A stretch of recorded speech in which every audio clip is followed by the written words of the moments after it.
네, 그럼 지금부터 국회의원 전용기 의원실이 주최하고 더불어민주당 전국청년위원회, 쿠키미디어, 대화관리가 공동으로 주관한 2023년 네 번째 청년 아고라, 청년 주거 빈곤 무엇이 문제인가라는 주제로 토론회 시작해 보도록 하겠습니다. 먼저 인사드리겠습니다. 저는 오늘 토론회 사회를 맡은 쿠키뉴스 아나운서 원변입니다. 반갑습니다. 네, 오늘 이 네 번째 토론회에도 정말 많은 분들이 우리 청년들의 문제에 깊은 관심을 갖고 함께해 주셨는데요. 먼저 깊은 감사 말씀드립니다. 고맙습니다. 주거는 인간 삶의 보금자리고 또 건강하고 문화적인 생활을 영위하기 위한 필수적인 요소죠. 최소한의 인간다운 생활을 하기 위해서는 적절한 주거 확보가 필요한데요.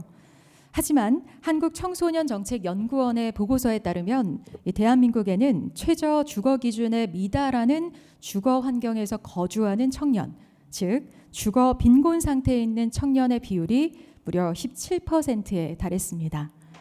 이렇게 열악한 상황에서 우리 청년들의 안정적인 생활은 어떻게 보장할 수 있을까요? 자, 오늘 네 번째 청년 아고라에서는 각계 전문가분들과 함께 청년 주거 빈곤을 둘러싼 현 상황의 문제점들을 짚어보고 또 실효성 있는 해법을 함께 찾아가 보도록 하겠습니다. 관심 어린 시선으로 끝까지 함께해 주시기 바라고요. 자, 그럼 본격적으로 네 번째 청년 아고라 시작하겠습니다. 자, 그럼 먼저 이번 토론회를 주관한 쿠키뉴스 김지방 대표님께서 인사 말씀 전해 주실 텐데요. 따뜻한 박수로 맞아주시기 바랍니다.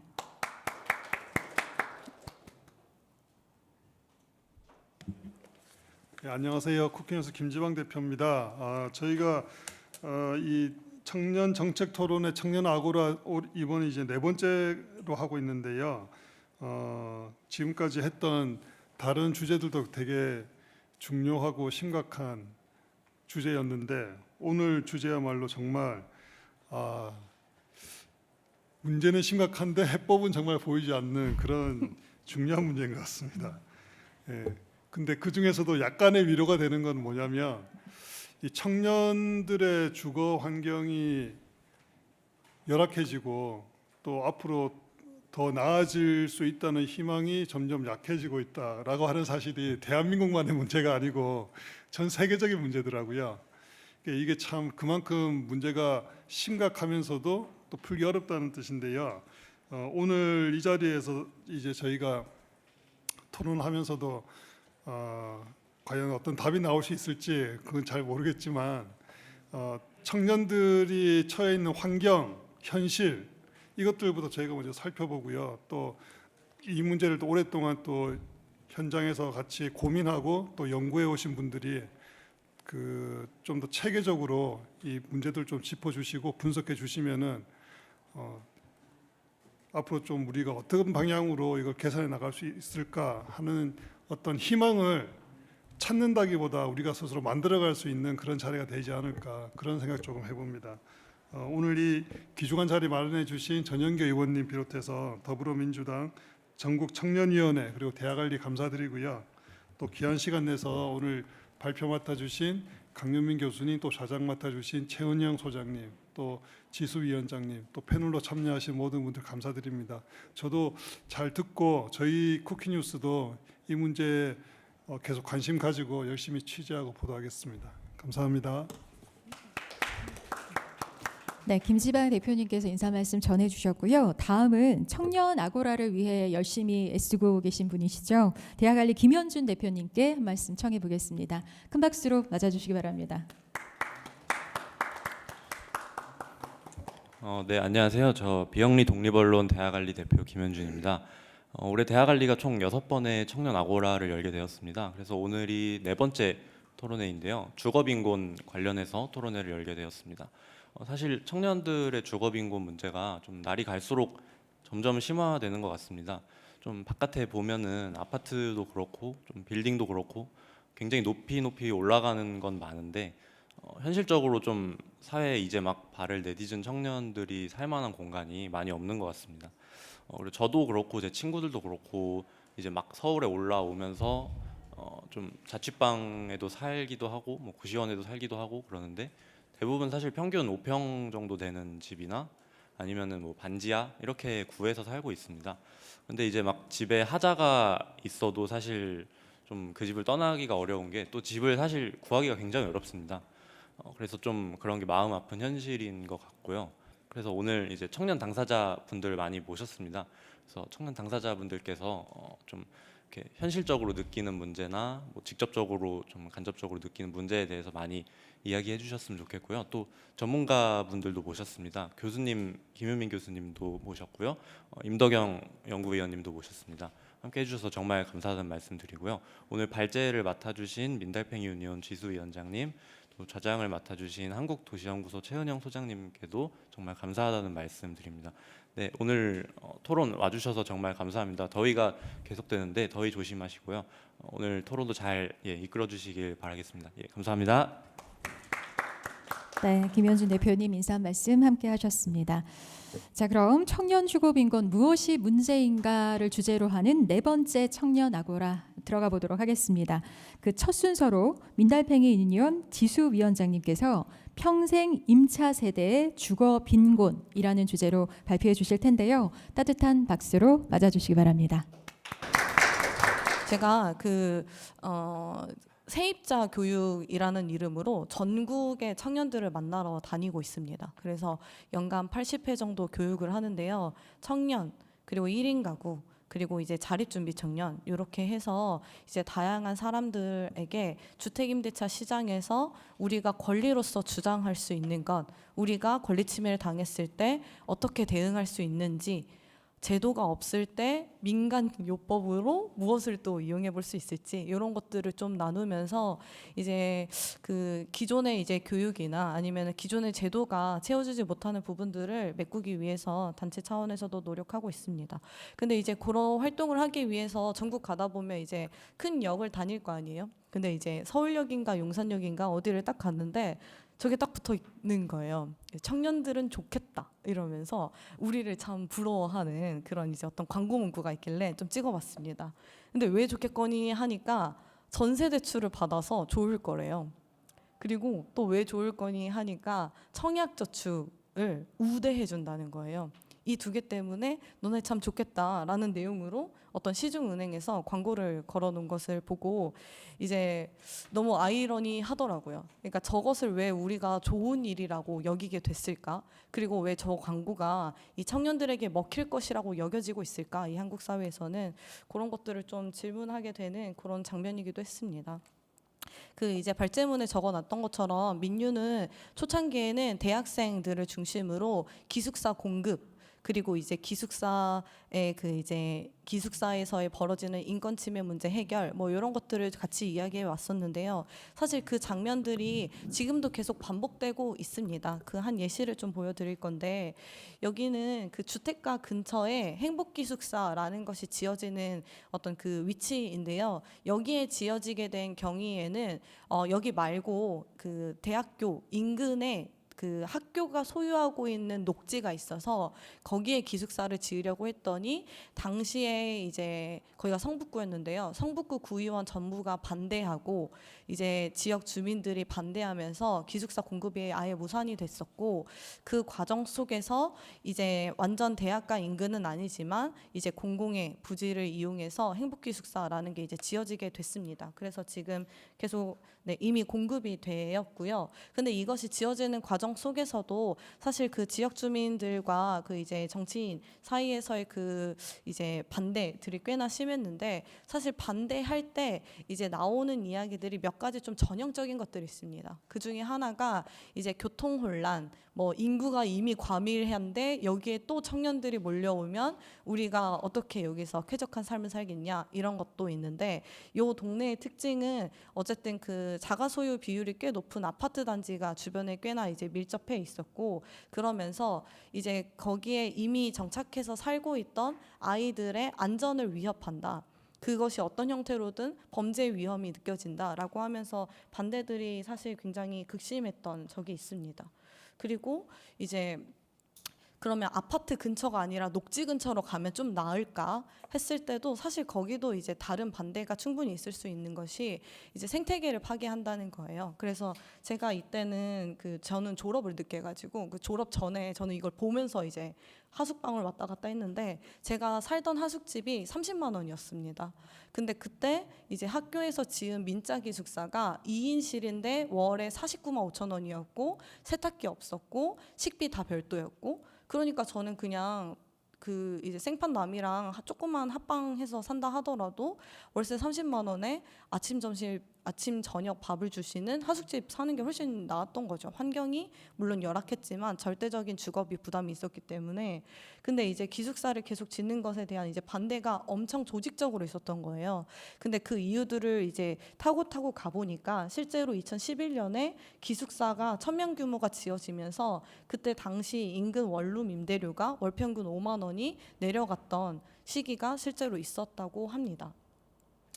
그리고 또 제가 이제 경기도 성남시 출신인데요. 이 성남시가 또 빈부격차가 적지 않습니다. 근데 이 성남시에 어쨌든 간에 부촌이라고 일컬어졌던 뭐 서현동 뭐 이런 동네도 재개발, 재건축 이런 논의가 진행되기도 하고 그렇지만 어쨌든 간에 굉장히 이제 녹지들이 그래도 꽤 있는 동네였어요. 근데 이제 문재인 정부 뭐 이렇게 어쨌든 역대 정부 속에서 이 주거 문제를 해결하기 위해서 주택을 공급하겠다라고 하면서 이제 중앙에서 어떤 지역들을 이렇게 뽑았고, 근데 그 중에 서현동 인근에 위치한 어떤 녹지가 또 선정이 됐었습니다. 여기가 이제 뭐 다양한 공공임대가 들어가겠지만 뭐 청년 뭐 신혼부부 대상으로 하는 집들도 있었고, 근데 이때 당시에 반대가 굉장히 극심했어요. 그리고 실제로 무산됐습니다. 그러니까 이게 환경 영향 평가를 충분히 하지 못했다라고 하면서 행정소송에서 실제로 이제 지역 주민들이 승소하시면서 이제 무산이 되기도 했고, 근데 그 경험을 통해서 성남시에서 이제 공공임대가 확대되는 과정에서 반대의 목소리가 보통 이렇게 이제 산을 개발해서는 안 된다, 이 산을 이제 생태계를 지켜야 된다라는 논리가 굉장히 이제 중심이 되곤 했습니다.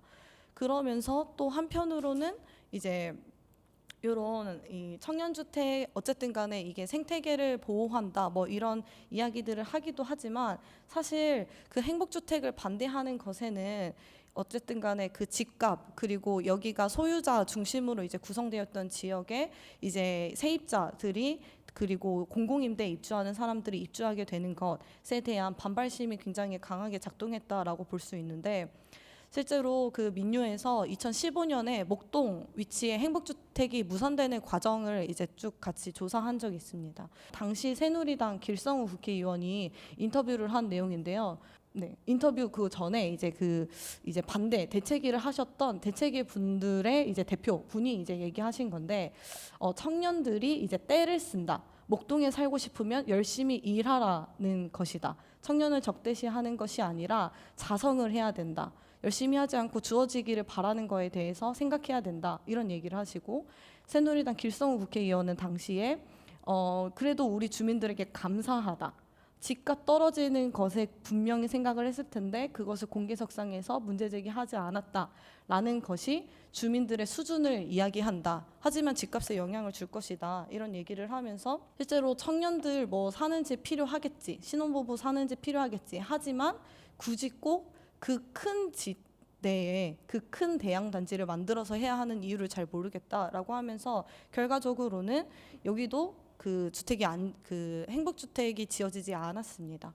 그리고 뭐 만약에 이미 좀 오래된 청년들이 1인 가구 밀집해서 이렇게 사는 지역에 뭘 짓는다라고 하면은 거기에서 주로 이제 반대하시게 되는 것 중에 하나는 이제 원룸을 이제 임대업으로 하시는 지역 주민들의 생존권을 위협한다라고 하는 것들이 반대의 주요 논리였고, 그리고 실제로 그것이 이제 어떤 사람들에게는 공약이 되는 거죠. 한양대학교의 기숙사 신축을 막겠다라고 하면서 이것들이 실제로 이 지역 주민들에게 유효한 어떤 메시지로 읽히는 겁니다. 근데 이 일련의 과정을 보면서 이제 민달팽이가 문제인식을 느끼는 지점은 뭐냐면요. 그 주거권의 기본 요소 중에 하나로 저희는 점유 안정성이라는 것들을 함께 얘기하고 있습니다만, 실제로 한국 사회에서 이 집이 없고 돈이 없고 공공임대를 필요로 하는, 그러니까 공공성이 보장되는 주거 공간을 필요로 하는 사람들에게 이 한국 사회는 어떤 메시지를 던지고 어떤 취급을 하고 있는가라고 했을 때, 이 땅에, 그러니까 기존의 지역 사회에 어떤 그 토지든 건물이든 주택이든 무언가의 소유권을 갖고 있지 않은 사람들은 어쨌든 주민으로 취급되지 않고 계속해서 외부인, 그리고 그 사람들이 이제 월세를 내면서 이 집에 사는 건 괜찮은데 공공임대로 여기에 이제 자리를 잡게 되는 것은 반대해야 하는, 왜냐하면 집값에 영향을 주니까, 그리고 그것이 기존 지역 주민들의 어떤 안전을 위협하기도 하니까, 이런 식으로만 이제 논리가 되는 것이 이제 문제적이다, 이렇게 좀 보면서 이제 대응들을 좀 같이 해 나가고 있습니다.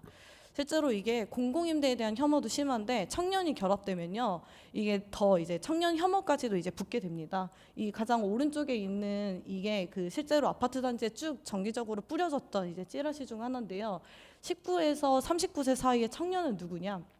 직장이 제한이 없어서 신원이 검증되지 않았다라고 하면서 이 다음 후속으로 나온 찌라시에서는 유령회사 불법 유흥업소에 종사하는 청년들도 입주할 수 있다, 이런 내용까지 실리기도 했고, 아동복지시설 퇴소자가 누구냐, 불황아 등이 또 있다, 이 사람들이 들어올 수 있는 거다, 그래서 주민의 안전과 치안을 위협한다, 뭐 이런 식의 이야기들을 하는 것들이 있었습니다. 그리고 실제로 이런 식으로 공공임대가 안 지어지고 청년주택이 안 지어지는 일들이 계속 반복이 되고 있는데요. 사실 공공임대 주택이 지난 이제 작년 윤석열 정부에서 5조 7천억 이제 삭감안 그렇게 발표하기도 했고, 결과적으로 지금 우리에게 주어진 집들 중에 이제 단 6%도 공공임대가 아닙니다. 장기 공공임대가 아닙니다. 그리고 이제 오늘부터 청년들이 이용할 수 있는 주거 정책이 하나 없어졌는데요. 그게 바로 청년 월세 지원이거든요. 그러니까 문재인 정부에서 특별 한시 지원이라고 해서 청년들이 이제 중위소득 60% 이하라고 하면 이용할 수 있는 월세 지원 제도를 한시적으로 도입을 했었으나, 이것이 윤석열 정부 들어서면서 올해 8월 21일 어제자로 끝났습니다. 그래서 신청이 종료가 됐고요. 중위소득 60%면 120만 원 정도의 소득을 이야기해요. 근데 기존의 그 주거급여 제도에서는 이제 만 30세 이하의 미혼 청년이 원가구가 수급가구가 아니면 이제 생계가 아무리 분리되어 있다고 하더라도 신청할 수 있는, 이용할 수 있는 주거비 지원 제도가 없는 그 사각지대를 메꾸기 위해서 이제 청년 월세 지원 제도라는 걸 만들었던 건데, 그것이 또 없는 겁니다, 이제는. 근데 그런 상황에서 월세 지원은 이용할 수 있는 게 마땅치 않지, 공공임대 없지. 그러다 보니까 이제 청년들은 이제 그러면 이용할 수 있는 게 대출밖에 없네. 아, 대출 이용해서 집 구해야 되는구나 하면서 이제 대출을 이용하게 되고, 뭐 이런 흐름들이 있지 않나라고 좀 봅니다. 그리고 이제 또 민주에서 문제 인식을 또 갖고 있는 부분 중에 하나에는 어떤 그 전문가셨어요. 이제 어쨌든 이게 굉장히 이제 그 있으신 전문가셨는데, 그 전문가가 저한테 이렇게 여쭤보시는 겁니다. 근데 이렇게 집값이 비싼데 청년들 꼭 독립해야 됩니까? 라고 물어보시는 거예요. 그래서 저는 생각했죠. 저 전문가분은 태어날 때부터 집이 있으셨구나. 그리고 집에 자기 방이 있었구나.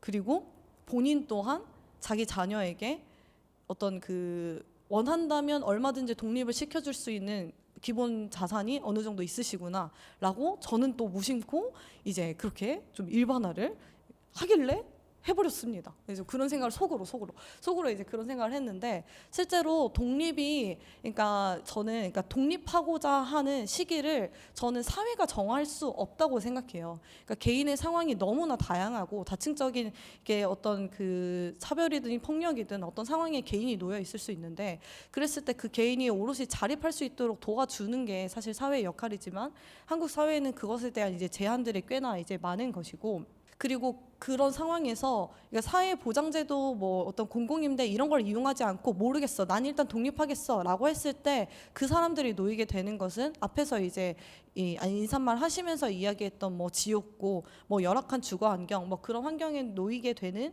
경우들도 이제 꽤나 많이 있게 되는 건 거죠.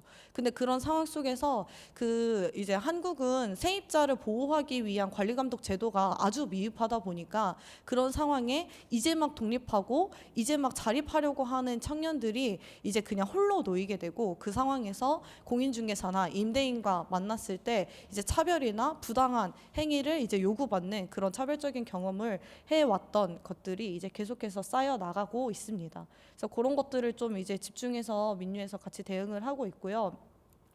네, 요 이제 뒤에 쭉 나오는 것들은 사실 청년이라고 했을 때 많은 사람들이 그 가까운 시일 안에 이제 좀 바라보셨던 이제 장면 중에 하나가 영끌이라는 건데요.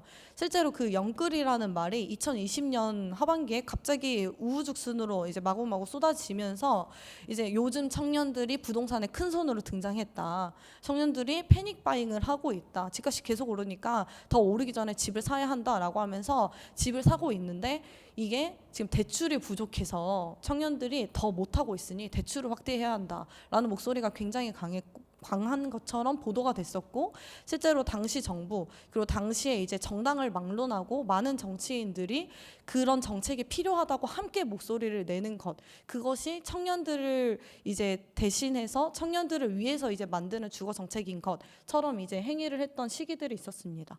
근데 이제 그때 당시에 실제로 이야기했던 청년들이 누구인가라고 하면은 한국도시연구소 이제 홍정원 이제 연구원이 이제 조사한 이제 자료에 따르면, 실제로 순자산이 4억이 있고요. 신용대출 2억을 받고 뭐 임대보증금 6억 매칭을 해서 주택가격 12억짜리 집을 산 것을 영끌 청년이라고 대표하면서 언론에 이제 대대 보도를 했던 것이 있고, 너무 비쌉니까? 그럼 조금 내려가서 8억 5천, 조금 내려가서 7억 3천, 이 정도 수준의 주택을 구입할 수 있는 사람들에게 영끌 세대라고 칭하면서 이 사람들을 과도하게 이제 대표하면서 이 청년들이 겪고 있는 주거 문제가 한순간에 지옥고 이런 이제 문제에서 영끌로 이제 한순간 이제 전복되었던, 그리고 그것이 정말 전부라고 모두가 이제 집중하게 됐던 시기가 또 있었습니다. 근데 사실 민유는 이 시기를 또 어떻게 보냐면요. 지금 전세 사기 계속 얘기 나오잖아요. 이 전세 사기 매물에 청년들이 계약하고 굉장히 많은 세입자들이 계약했던 시기가 또 19년, 20년, 21년입니다. 그리고 22년에 계약한 집들은 지금 안 나오는 경우가 많고요.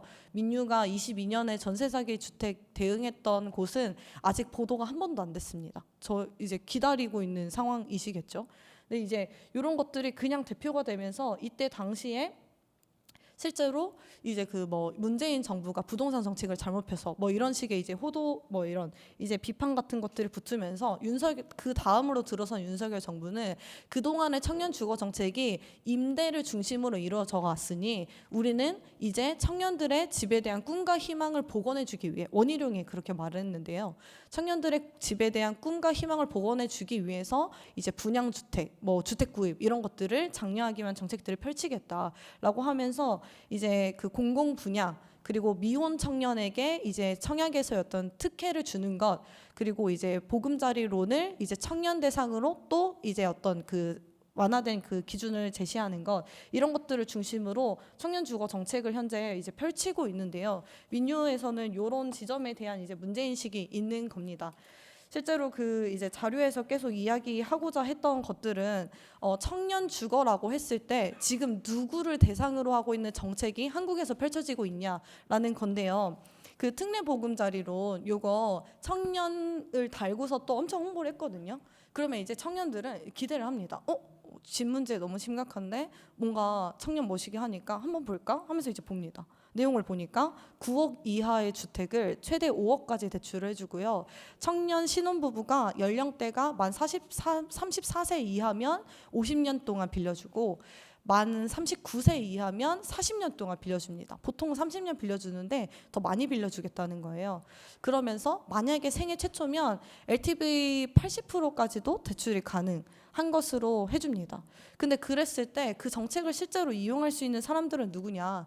그것을 부담할 수 있는 자부담금을 스스로 마련하거나 아니면은 주변을 통해서, 가족을 통해서 그 자금을 조달할 수 있는 사람들이 사실 그 정책의 이제 대상이 되는 겁니다. 예를 들어서 제가 이제 그 돈이 이제 얼마 있다고 칩시다. 없는데요. 있다고 치겠습니다.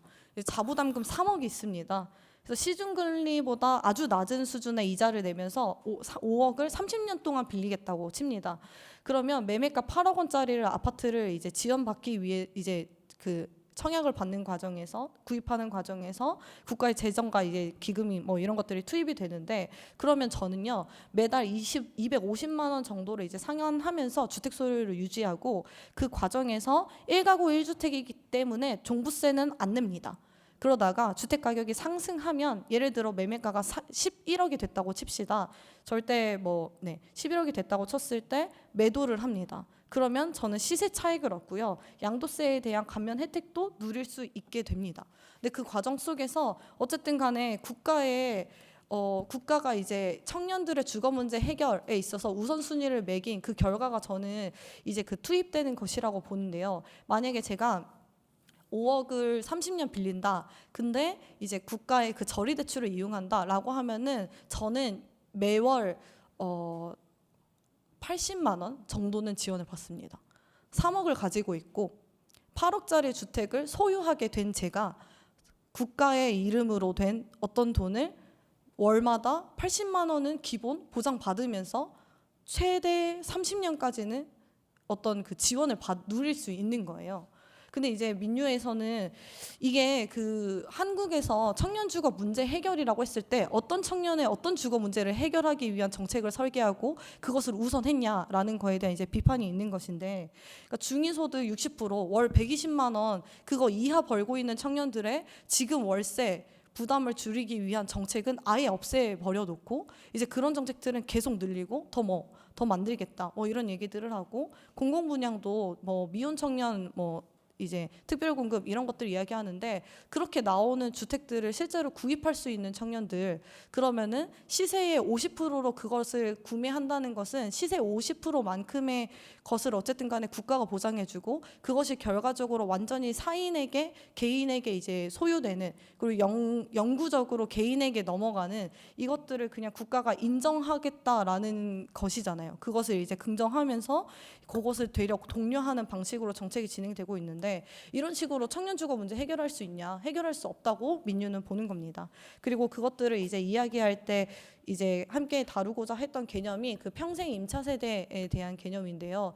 실제로 한국에서 계속해서 이제 영끌할 수 있는 사람들은 늘 있어 왔고, 그것을 영끌을 통해서 혹은 영끌 굳이 하지 않아도 이제 주거 안정을 꾀할 수 있었던 것은 굳이 청년층만의 문제는 아니나 청년층 안에서도 그 양극화가 계속해서 심화되고 있다라는 것에 좀 문제인식이 있습니다.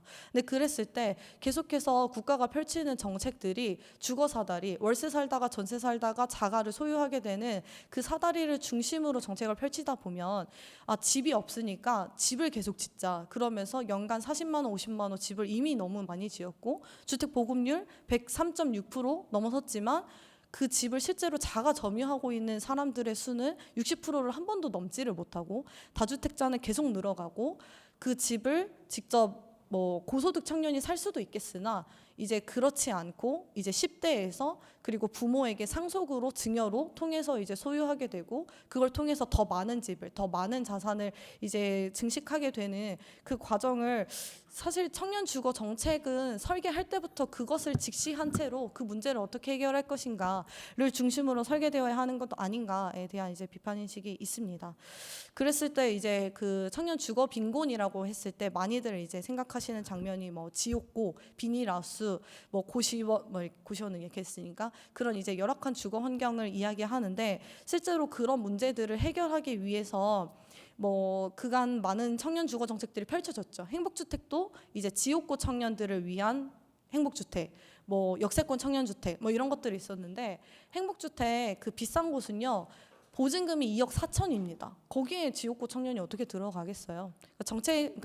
정책을 설계하는 과정에서 그 대상, 문제시했던 그 어떤 문제를 겪고 있는 대상, 이 감당 가능한 그 주거비의 수준과 실제로 정책을 통해서 만들어진 집이 이제 책정해 놓은 그 임대료 그리고 거주 기간 이런 것들이 계속해서 불일치하는 문제가 있고, 서울 같은 경우에 역세권 청년주택이 최근에 이름을 바꿨습니다.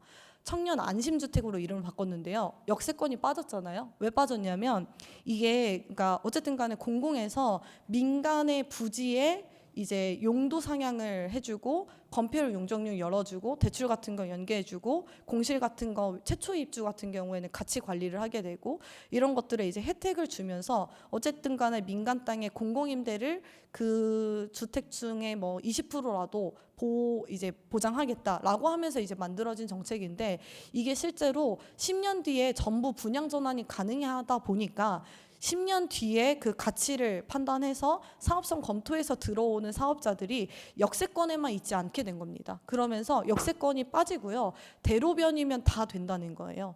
그러면서 동시에 그 임대료 기준이 바뀌었는데 임대료 기준이 바뀌면서 우리가 단 몇 년 사이에 집값이 엄청 오르지 않았습니까? 그것들이 모조리 반영이 돼서 결과적으로 청년들이 들어가게 되는 그 집 임대료가 적게는 10%, 사업자가 요구한 것만 따지면 60%, 70% 이런 수준까지의 인상 요구를 사업자들이 하면서 뭐라고 하냐면 이렇게 안 되면 저희 부도 나요. 이런 상황들이 지금 되는 거예요. 그래서 사실 그 풀고 싶었던 문제에서 계속해서 동떨어지는 논의들을 청년 주택이 계속 해 나가고 있는 점 이런 것들을 좀 같이 비판하면서 진짜 어떤 주거 빈곤 문제를 해결하기 위해서 청년 주거 정책이 작동해야 되는가에 대해서 좀 같이 이야기를 해볼 필요가 있다라는 생각을 좀 합니다. 그리고 그 점유 안정성 이야기를 하면서 제가 사실 그 한창 집값이 오르고 영끌 이것이 엄청 그 강하게 작동하면서 청년들 다 주식하고 코인하고 뭐 부동산하고 재테크 하는 뭐 이런 식으로 이제 한창 그 보도가 날 때 그때 당시에 이제 민달팽 그때가 이제 대선이었고요. 근데 민달팽이는 계속 그 세입자 권리 뭐 이런 얘기를 한 거예요. 그러니까 얼마나 관심이 없겠어요. 그리고 얼마나 그 청년들의 마음을 모르는 그런 것으로 또 보였겠습니까? 근데 저는 그러니까 지금은 전세 사기 이런 것 때문에 세입자 권리 보호 이야기하는 것이 전혀 이상하게 느껴지지 않을 것이지만 지금이 굳이 아니었다 하더라도 지금 계속 영끌 세대 이야기가 계속 있었다 하더라도 사실 세입자에 대한 얘기를 안 할 수 없다. 왜? 청년들이 기본적으로 그러니까 나의 부모가 과거로부터 부모든 원가족이든 이 사람들이 과거로부터 보유한 자산이 있어야지 그것을 근거해서 주거 안정을 사실 꾀할 수 있는 게 지금 청년들이 어쨌든 간에 놓여 있는 환경이고 근데 그것들을 통해서 계속해서 이 가족을 중심으로 어떤 그 이제 이 주거 안정이라는 것 자체가 세습되고 그것을 이제 제때 부여받지 못했거나 아니면 스스로 이제 그 획득하지 못하면 주택 소유라는 것을 통해서 스스로 획득하지 못하면 계속해서 주거 불안에 놓일 수밖에 없다라는 메시지를 그냥 고수하는 것만으로는 지금의 그 청년들이 겪고 있는 이 주거 불안 문제를 해소할 수 없다라고 이제 좀 이야기를 함께 해야 된다라는 것이고요. 그랬을 때 청년 주거 정책이야말로 그러니까 계속해서 주거 정책이 부동산 정책과 다름없이 흘러가는 지금 상황에서 청년 주거 정책이야말로 기존의 그 이제 주거권이라고 이야기하는 그 7가지 요소를 중심으로 우리는 어떤 주거 정책을 통해서 누가 겪고 있는 어떤 주거 문제를 해결할 것인가를 이제 다시 재구성해야 된다라는 이야기를 함께 좀 하고 싶습니다. 그랬을 때 이제 민유에서 공공임대랑 그 주택임대차 시장 관리 감독 이 2가지를 주요 정책 방향으로 이제 좀 제시를 하고 싶은데요. 그 공공임대 같은 경우에 부지가 없는 것이 아니다. 부지가 없는 것이 아니라 그 부지를 공공임대를 활용할 의지가 없는 것이다라고 좀 보고 용산정비창 뭐 50만 제곱미터 뭐 이런 것을 비롯해서 사실 국가가 나서서 공공선매권을 행사할 수 있도록 제도적 기반이 다져져야 된다. 그런 이야기들을 좀 함께 해 나가야 된다고 보고요. 그리고 공공임대 입주 대상에 대해서도 빈곤 문제를 겪고 있는 청년들이 공공임대에 들어가지 못하고 주거의 공공성을 보장받지 못하는 그냥 주택임대차 시장에 그냥 내팽개쳐져 있던 그것들을 문제시했다면 앞으로의 이제 이 어떤 그 민달팽이나 이런 청년 주거 문제를 이야기하는 당사자 운동은 사실 그 청년 세대 안의 소득 범위 뭐 이런 것들을 얘기하는 게 아니라 그럼 또 누가 공공임대라는 이 가장 중요한 주거 공공성을 보장받기 위한 가장 중요한 이 그 공간에 들어오지 못하는가를 중심으로 이제 그 사회적 연대를 해야 된다라는 얘기를 함께 하고 있습니다. 그래서 이제 토론자 분께서도 이제 얘기 주시기도 했는데 최근에 하여튼 그런 것들을 이제 좀 같이 얘기해야 된다라고 보고요. 주택임대차 시장 같은 경우에 저희가 그 주거 상담이나 주거 교육을 짧아도 2시간을 하거든요. 근데 하고 나면 회원분 중에 어떤 분이 그랬어요. 저는 독립 못하겠네요. 이렇게 얘기를 하시는 거예요.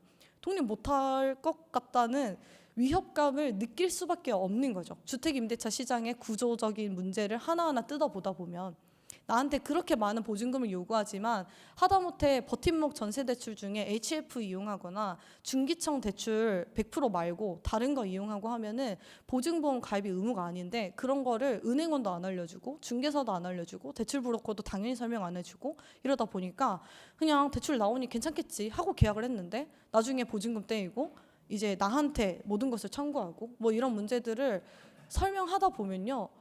청년 주거 정책이라고 있지만 월세 지원 없어졌고 공공임대 너무 적고 대출 이거 이용하면 나중에 아무도 나를 보호해주지 않는데 내가 이걸 뭘 믿고 이용하지?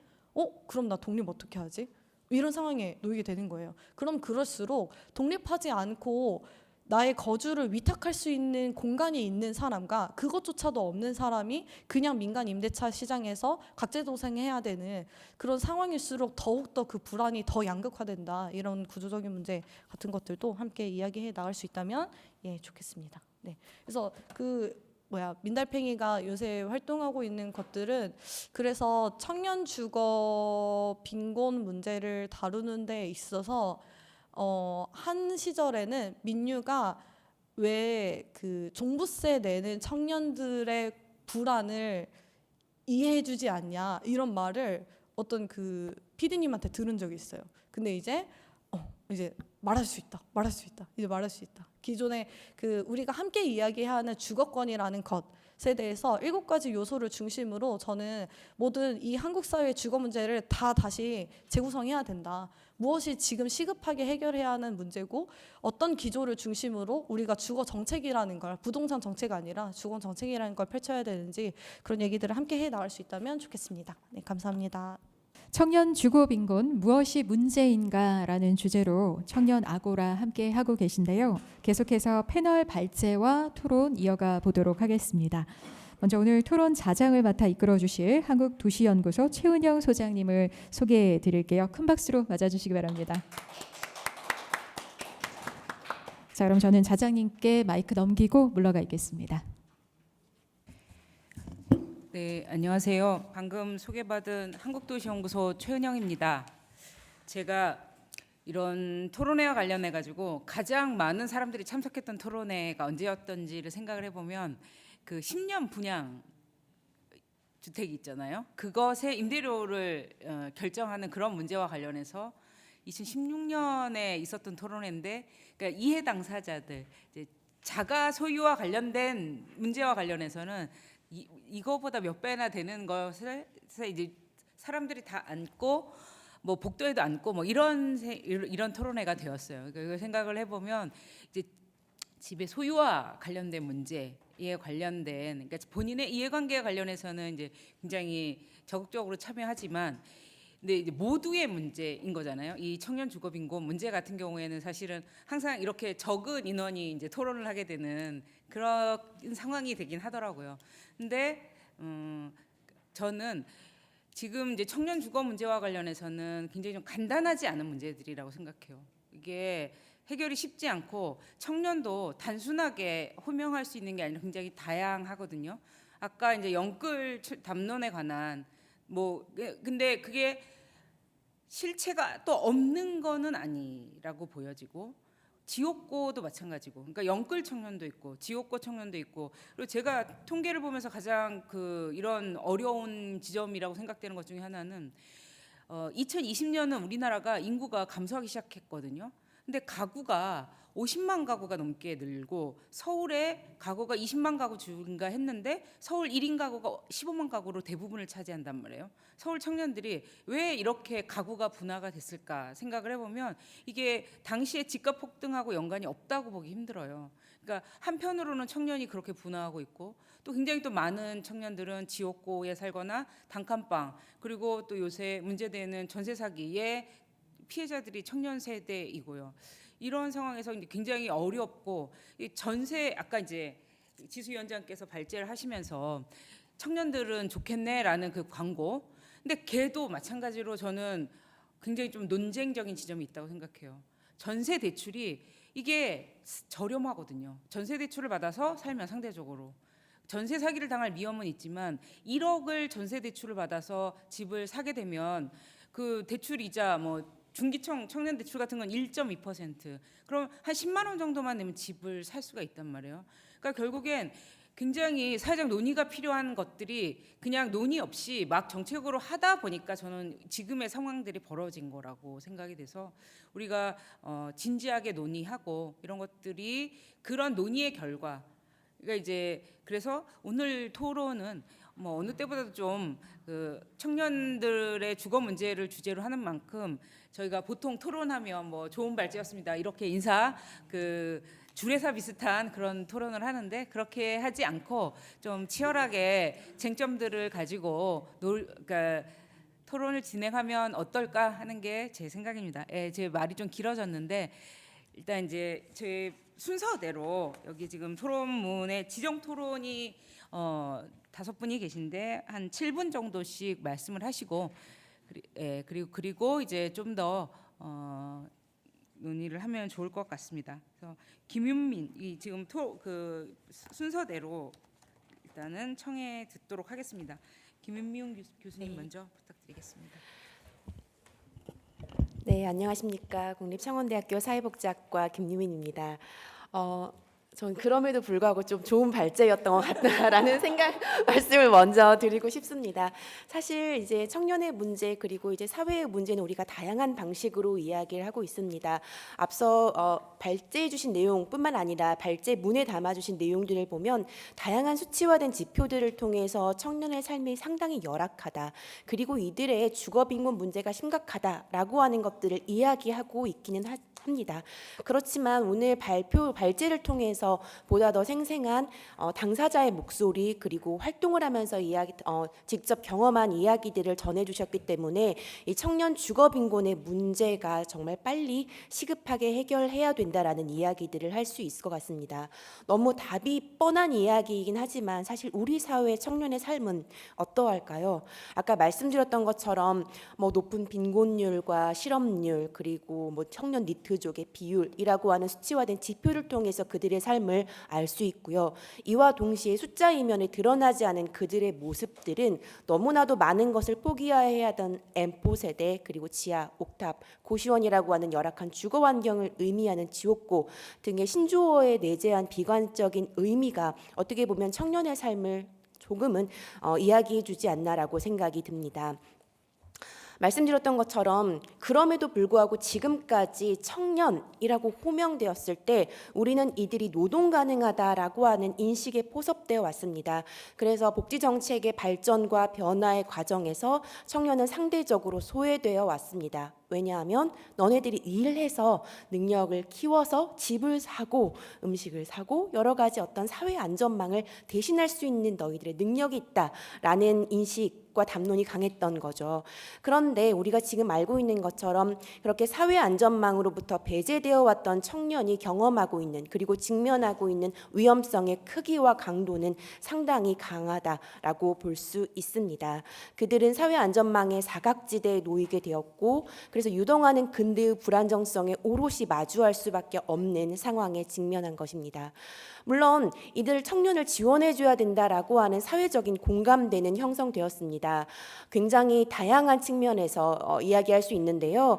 2020년에 제정된 청년 기본법은 많은 혹자들은 청년 정책의 변곡점이라고 이야기를 합니다. 그리고 그 당시에 이야기되었던 추가 경정 예산에서도 과거에 비해서 청년 당사자를 아주 직접적으로 언급하는 어떤 예산들이 증가했고 그리고 관련된 청년 주거 지원 정책도 많아지긴 했습니다.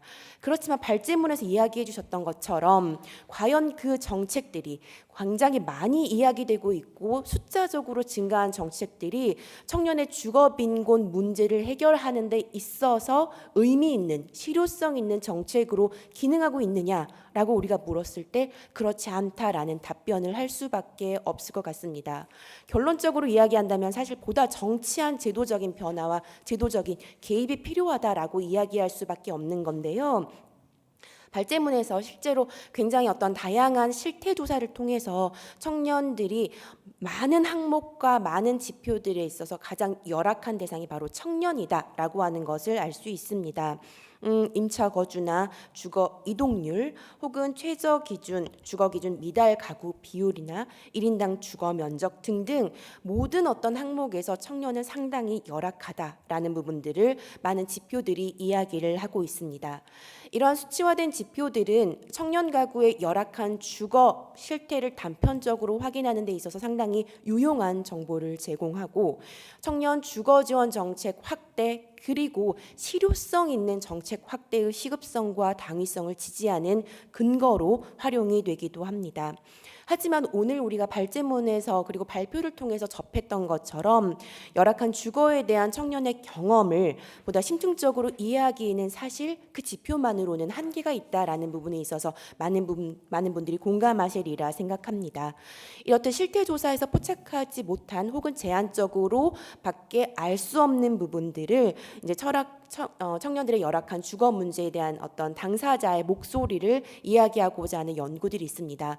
좀 제한적으로 진행되는 연구들이긴 하지만 그 연구들에서 우리가 확인할 수 있는 좀 중요한 지점들은 몇 가지가 있습니다. 하나는 청년 주거 빈곤 문제가 단순히 주거 문제에 국한되지 않는다. 그리고 단순히 지금의 청년, 현재의 청년 문제에 국한되지 않는다라고 하는 지점인데요.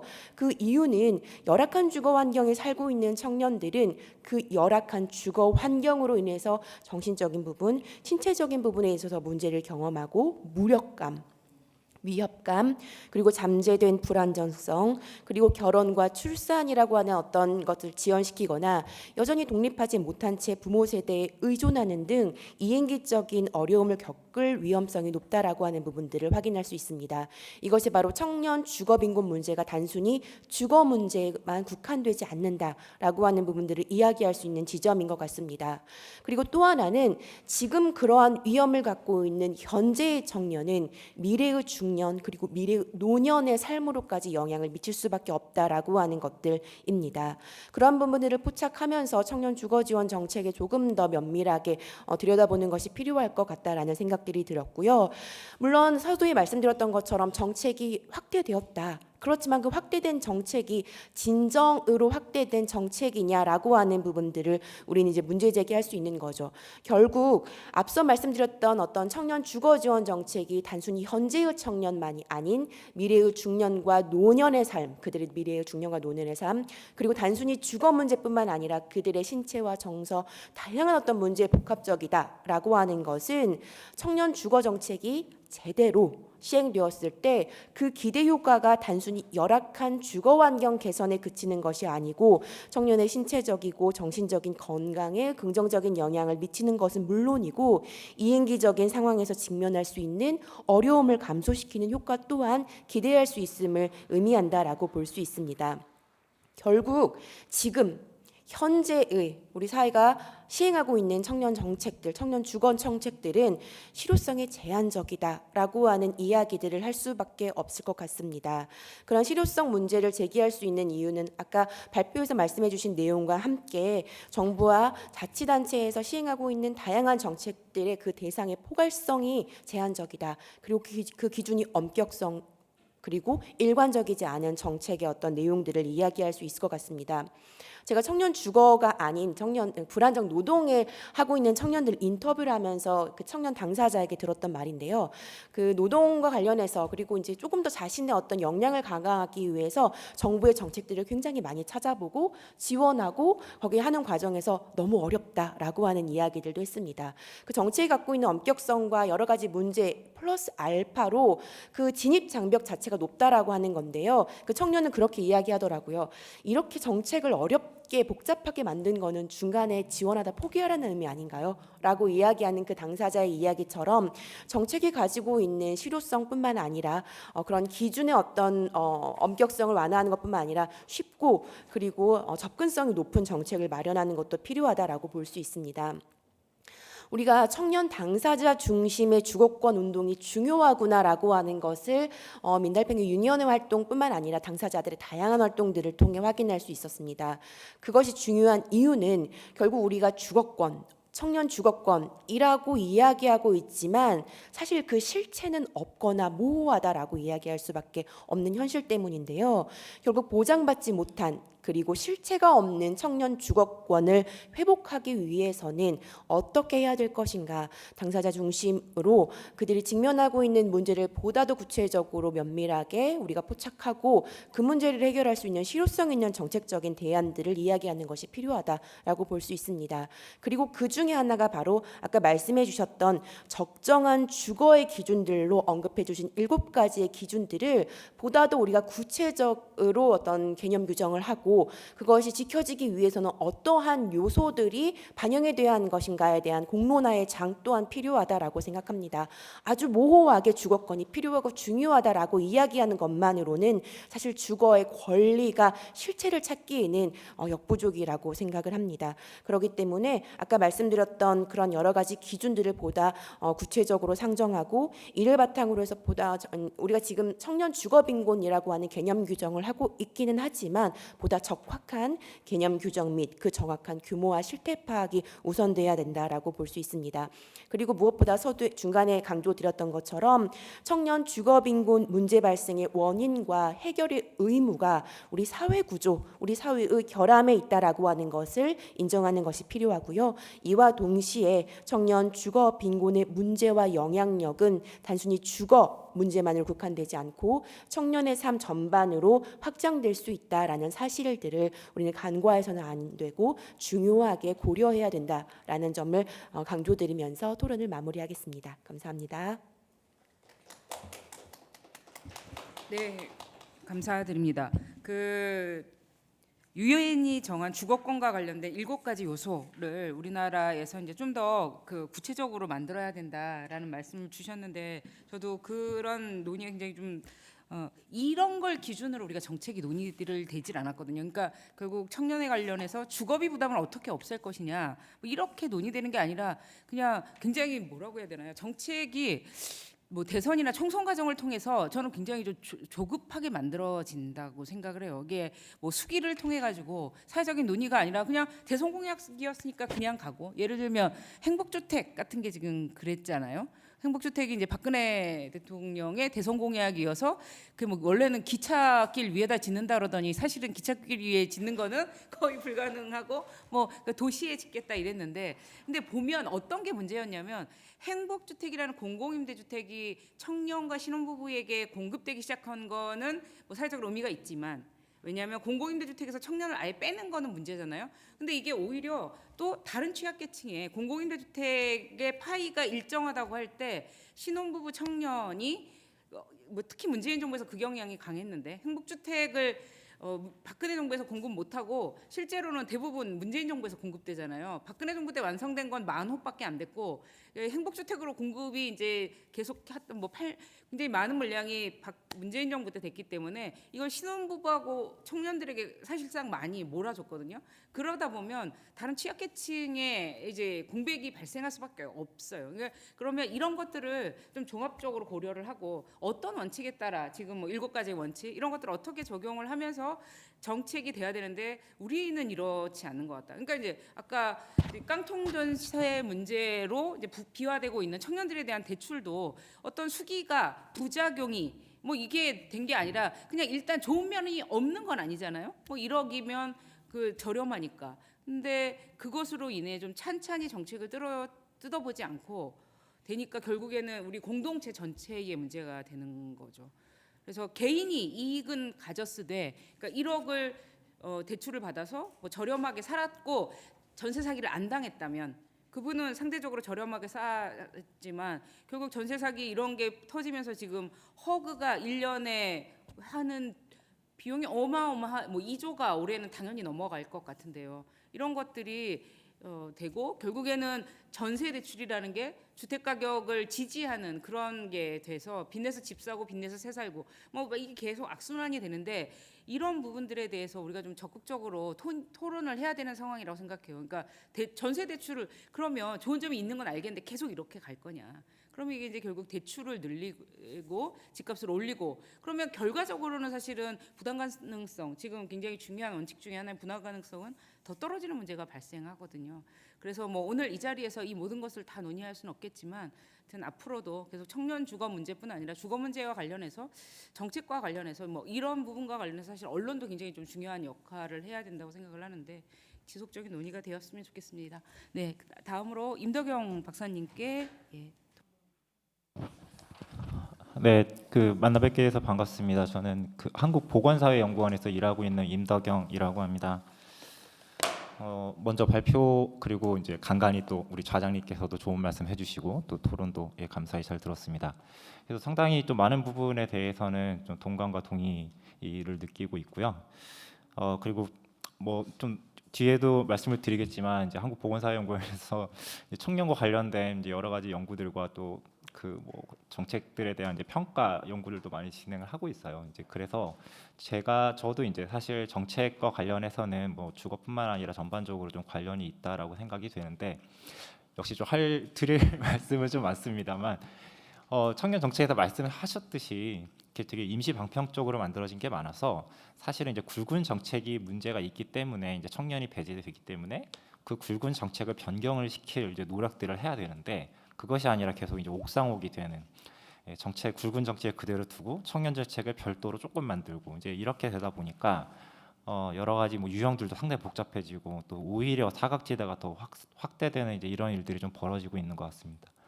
그리고 이제 주거 같은 경우에는 일단 예산도 상당히 이제 크기 때문에 이제 이런 문제들이 발생을 하면 사실 이제 돌이키거나 이런 게 상당히 힘든데도 불구하고 계속 이제 이런 문제들이 누적이 되고 있는 부분들이 상당히 좀 안타깝게 생각이 됩니다. 그래서 오늘 이 자리에서도 이제 이런 내용들에 대해서 조금 언급이 되었으면 좋겠고요.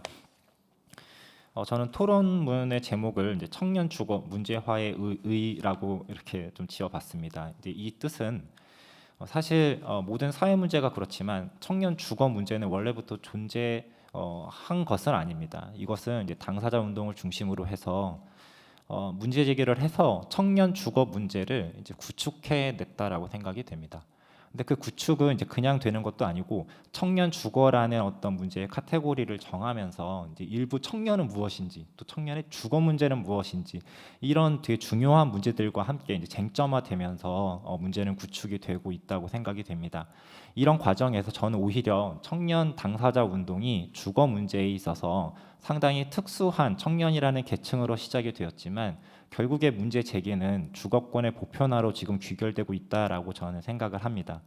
그런 의미에서 큰 의의가 있다고 생각이 되고 하지만 그것이 정책에 반영될 때는 오히려 주거권의 보편화가 아니라 개별화 또는 분절화로 이어지고 있다라는 점을 좀 비판적으로 볼 필요가 있다라고 생각이 됩니다. 그래서 오늘 발표는 사실 이제 이런 점들과 이제 크게 관련이 전반적으로 관련이 되어 있는 내용에 대해서 같이 말씀을 드리고자 하고요.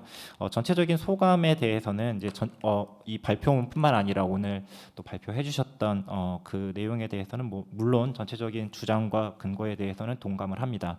특히 오늘 그 발제문 같은 경우에는 상당히 좀 방대한 내용의 여러 가지 문제들이 좀 종합적으로 잘 담겨 있다고 생각이 됩니다. 그래서 하나의 이것은 뭐 연구적인 자료로서도 좀 큰 가치가 있다고 생각이 돼서 좀 정리하는 김에 제가 토론문 뒤에는 좀 목차를 좀 이렇게 정리를 해봤습니다.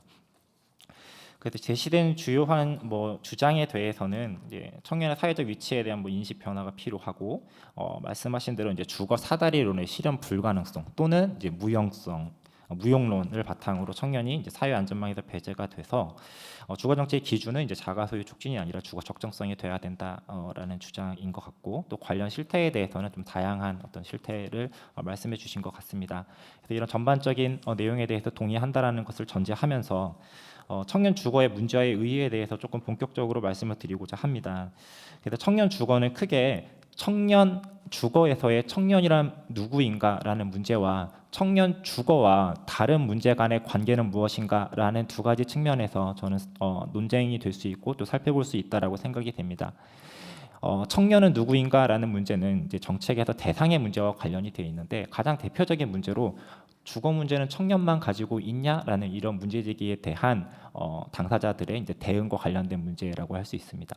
또 대상자 관련해서는 연령 내 격차 문제에 대해서도 지금까지 당사자 운동은 지금까지 이 부분에 대해서도 끊임없이 대응을 하면서 청년 주거 문제를 오히려 더 풍부한 사회적인 문제로 계속 발굴해내고 있다라고 생각이 됩니다. 그래서 타 연령과의 문제에서 주거 문제가 청년만이 경험하고 있는 문제가 아니다라는 것이 오히려 밝혀지면서 사실은 청년 주거 문제로 문제 제기를 하고 있지만 주거 문제는 청년뿐만 아니라 모든 계층에서 경험되고 있는 문제다라는 것을 설득력 있게 오히려 더 근거들을 마련해내고 있는 것은 아닐까라고 생각을 합니다.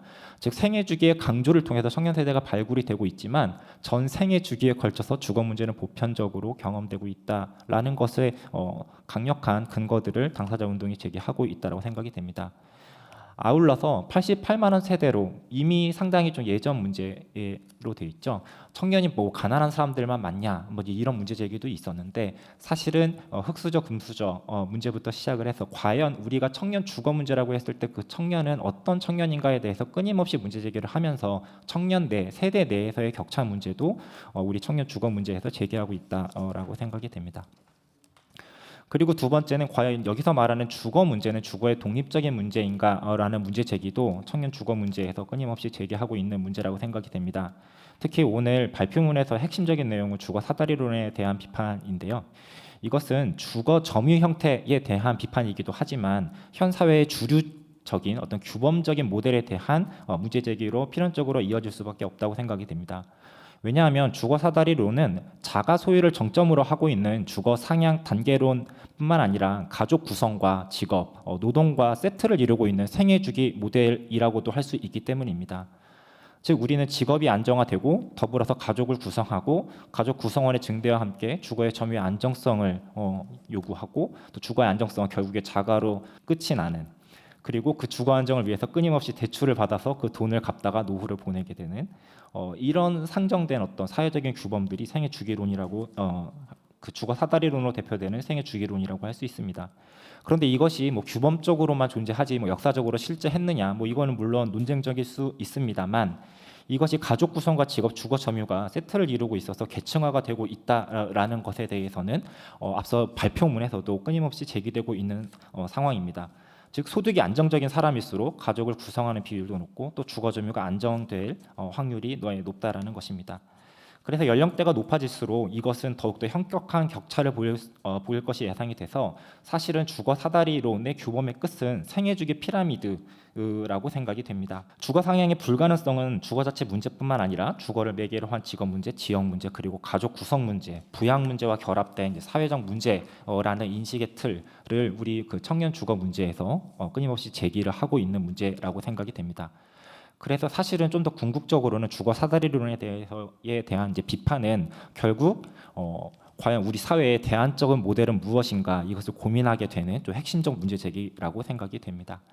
이렇게 좀 청년 주거 문제는 사실 주거 문제, 청년에서 시작된 주거 문제를 제기하고 있지만 근본적으로는 우리 사회의 이제 가장 핵심적인 규범 문제도 제기하고 있다라고 생각이 됩니다. 이제 그럼에도 불구하고 지금 이러한 청년 주거 문제에 대한 반향으로서 이제 정책들은 어떻게 되고 있는지에 대해서도 조금 비판적으로 고민해볼 필요가 있다라고 생각이 됩니다. 그리고 이 고민은 이제 우리가 시작하는 것이 아니라 어느 정도 청년 주거 정책이 축적되어 있었던 역사가 축적되어 있기 때문에 그 역사에 대한 어떤 비판도 같이 겸해야 된다라고 생각이 됩니다. 지금 주거 문제에 대한 정책의 큰 틀에서는 청년뿐만 아니라 전 세대가 공유하고 있는 문제임에도 불구하고 청년 고유의 욕구와 청년만을 위한 정책이 강조돼서 대상자의 구분에 따른 연령 선별적이고 복잡하고 파편화된 정책이 진행이 되고 있다라고 이제 비판을 할 수 있습니다. 그래서 원래 기존 정책의 문제가 발견이 되면 기존 정책의 제도 개선을 해야 되는데 그 정책 제도 개선을 하는 게 아니라 기존 정책의 문제를 그대로 둔 채 정책 외부에 청년 정책을 덧붙이는 이런 방식으로 계속 추진되고 있습니다. 그리고 청년 내 격차에 대해서 계속 이제 당사자 운동에서는 계속 청년 지역구 현실과 이제 맞는 어떤 청년 정책을 요구하고 있지만 실질적으로 강조되고 있는 것은 오늘 발표문에 그 PPT에서도 나왔던 대로 공공분양주택 강조가 계속되고 있습니다. 그래서 현실과 정책 간의 격차를 좀 직시할 필요가 좀 강조될 필요가 있습니다.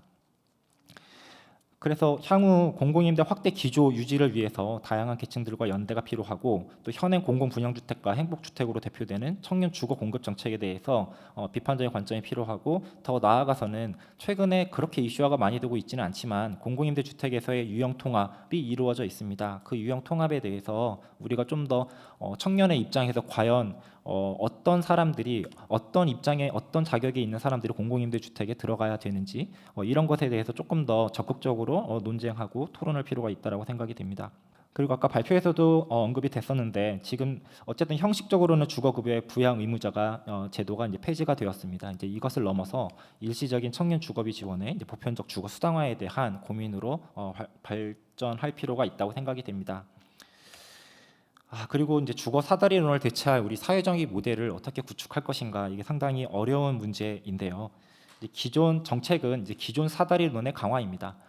누구도 주거 사다리론에 일단 올라타게 해주자. 그래서 결국에는 이제 자가 소유로 가는 정점으로 가게끔 우리가 도와주겠다. 그리고 그 주거 사다리에서 미끄러져 내려가는 사람은 어쩔 수 없이 좀 잔여적으로 주거복지 영역에서 좀 책임을 지겠다. 이제라는 것인데, 이 대체적 인연 협력을 어떻게 구축해 나갈 것인가. 가 이제 문제입니다. 근데 앞서 언급했듯이 이게 주거만의 문제가 아니라 가족이나 일자리, 지역, 돌봄 등이 결합돼서 함께 고민돼야 될 다소 좀 어려운 문제라고 생각이 됩니다. 그래서 이것은 조금 더 장기적인 우리의 어떤 청년 주거 문제에 제기되는 어떤 그런 문제들, 현실적인 문제들과 더불어서 좀 더 장기적인 고민이 필요할 부분이라고 생각이 됩니다. 그리고 뭐 전세 사기 적극적인 정책 대응은 그 민달팽이 유니온에서도 적극적으로 해주고 계신 것으로 알고 있고, 그리고 자가 소유가 아닌 방식의 이제 사회화를 이제 끊임없이 고민하고 계신 것으로도 알고 있습니다. 그리고 오늘 발표에서도 이제 가족 구성권이라던가 뭐 돌봄의 사회화, 또 차별 금지, 이제 부양이면 이제 진정한 폐지 등등에 대해서도 끊임없이 이슈 제기를 하고 계신 것으로 알고 있습니다. 그래서 이러한 문제들에 대해서 같이 연대하면서 좀 이슈 제기를 계속 수평적 연대 구현을 위한 어떤 전환 기반이 마련되었으면 좋겠습니다.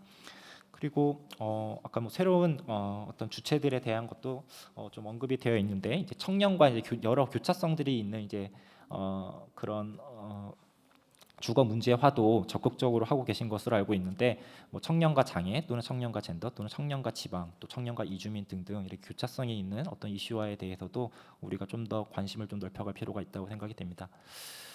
그리고 이제 추가적으로 좀 논의할 사항이라고 해서 좀 적어봤는데요. 좀 어려운 문제이긴 한데, 대출, 자가, 과도한 빚, 집값 상승, 그리고 이제 또 과도한 노동, 이제 이렇게 이런 이제 끊임없는 좀 안 좋은 이런 사이클이 계속 되어 있는데, 지금 주거 적적성 개념을 이제 상당히 주장을 하고 계신데, 과연 우리가 이 자가유를 중심으로 하는 기존 주거 정책의 패러다임을 좀 바꿀 수 있을까? 물론 희망 섞인 어떤 질문이긴 합니다만.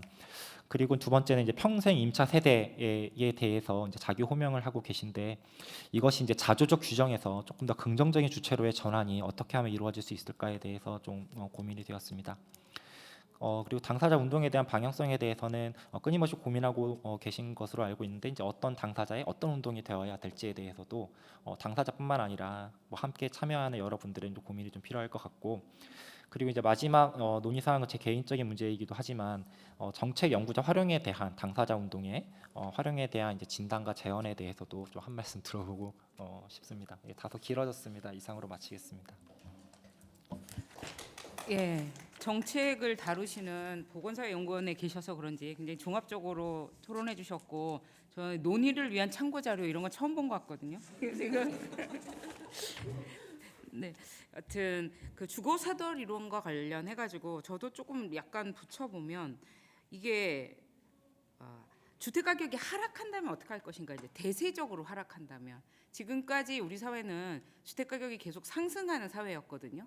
그런데 지금 정부에서 뭐 모기지론을 50년 청년들에게 이렇게 안기잖아요. 그럼 30살에 해도 이게 지금 80까지 갚아야 된다는 얘기란 말이에요.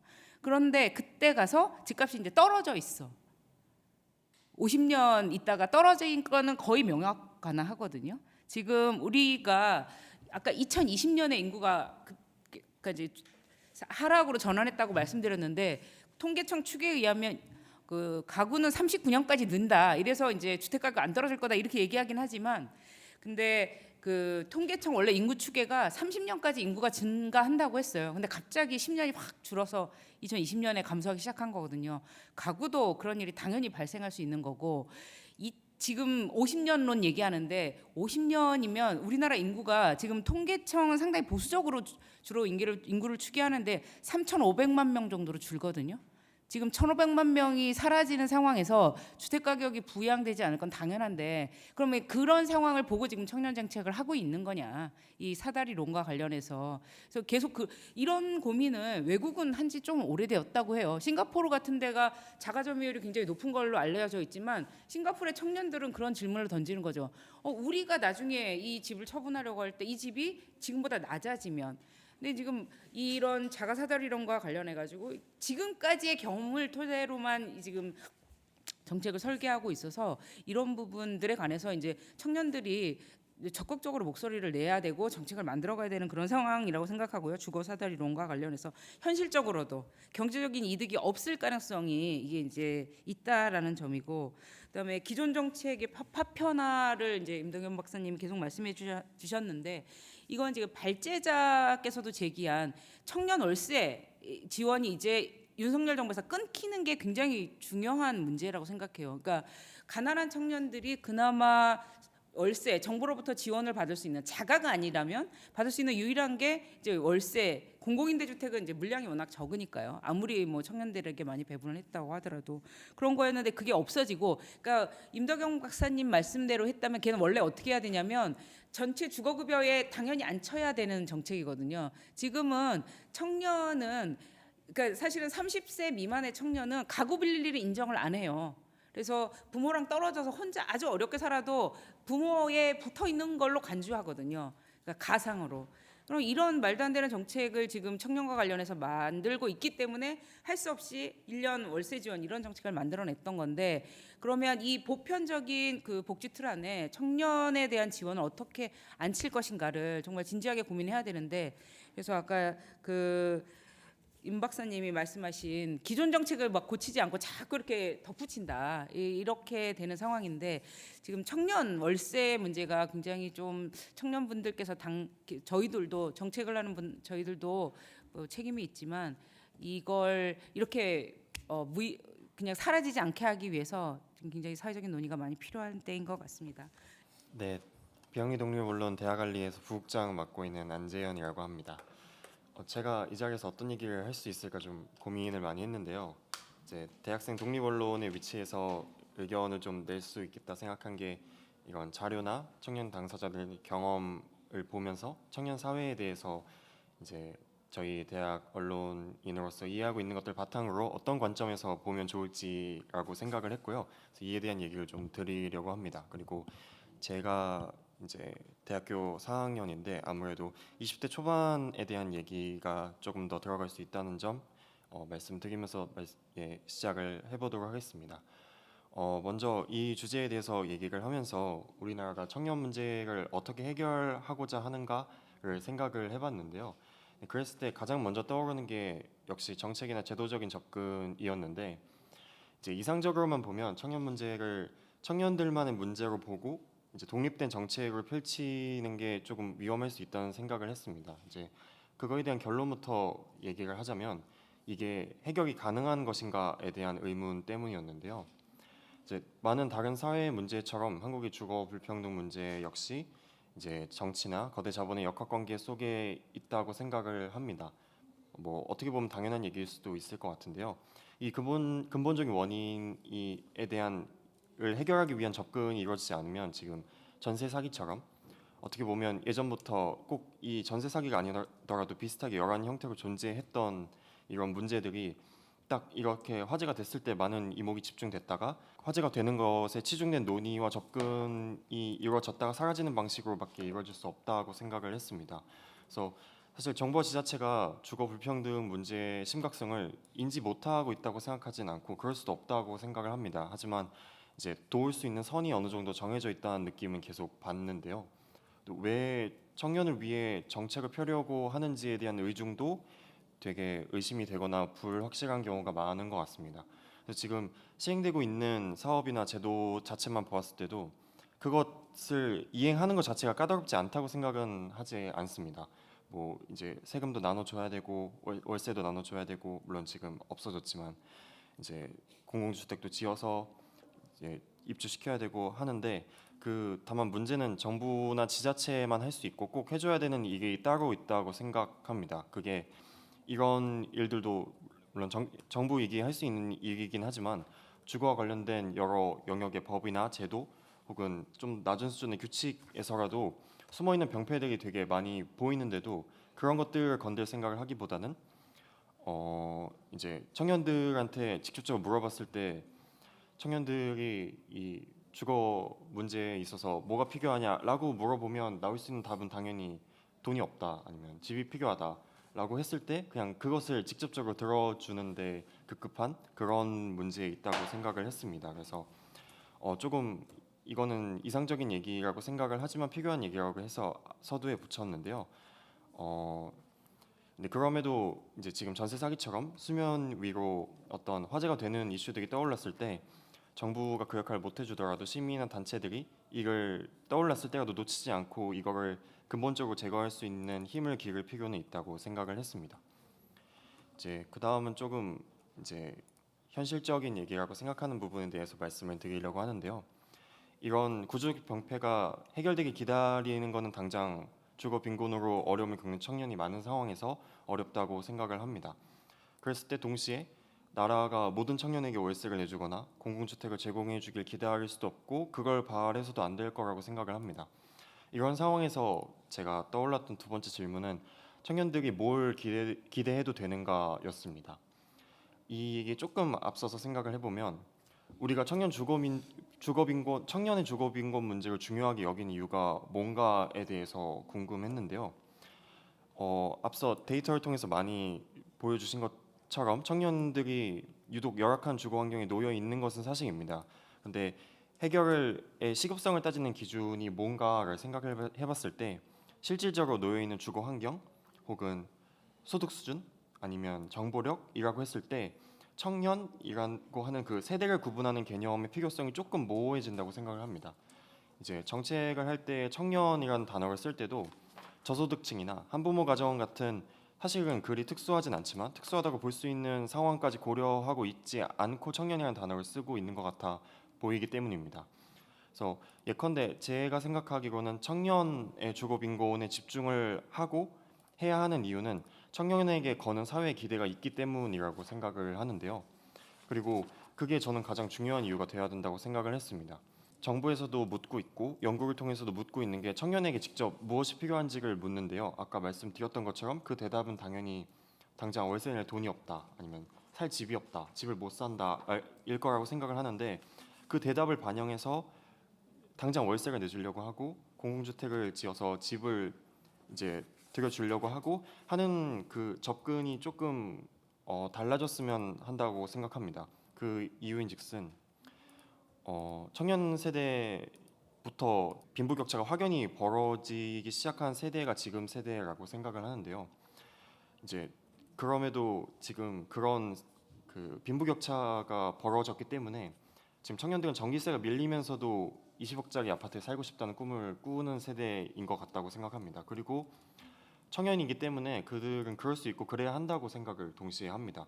그래서 이 문제를 해결하려고 한다면 사회가 먼저 이 유독 청년의 문제에 집중하는 이유가 무엇인지 그리고 그것이 청년에 대해서 거는 기대 때문이라면 그 기대가 무엇인지 알려주고 그걸 고려해서 그 이를 위해서 그들이 사는 환경이 얼마큼 중요하다고 생각을 하는지 생각을 해서 정책을 발휘하고 그것에 대해서 설명을 해줄 수 있어야 된다고 생각을 했습니다.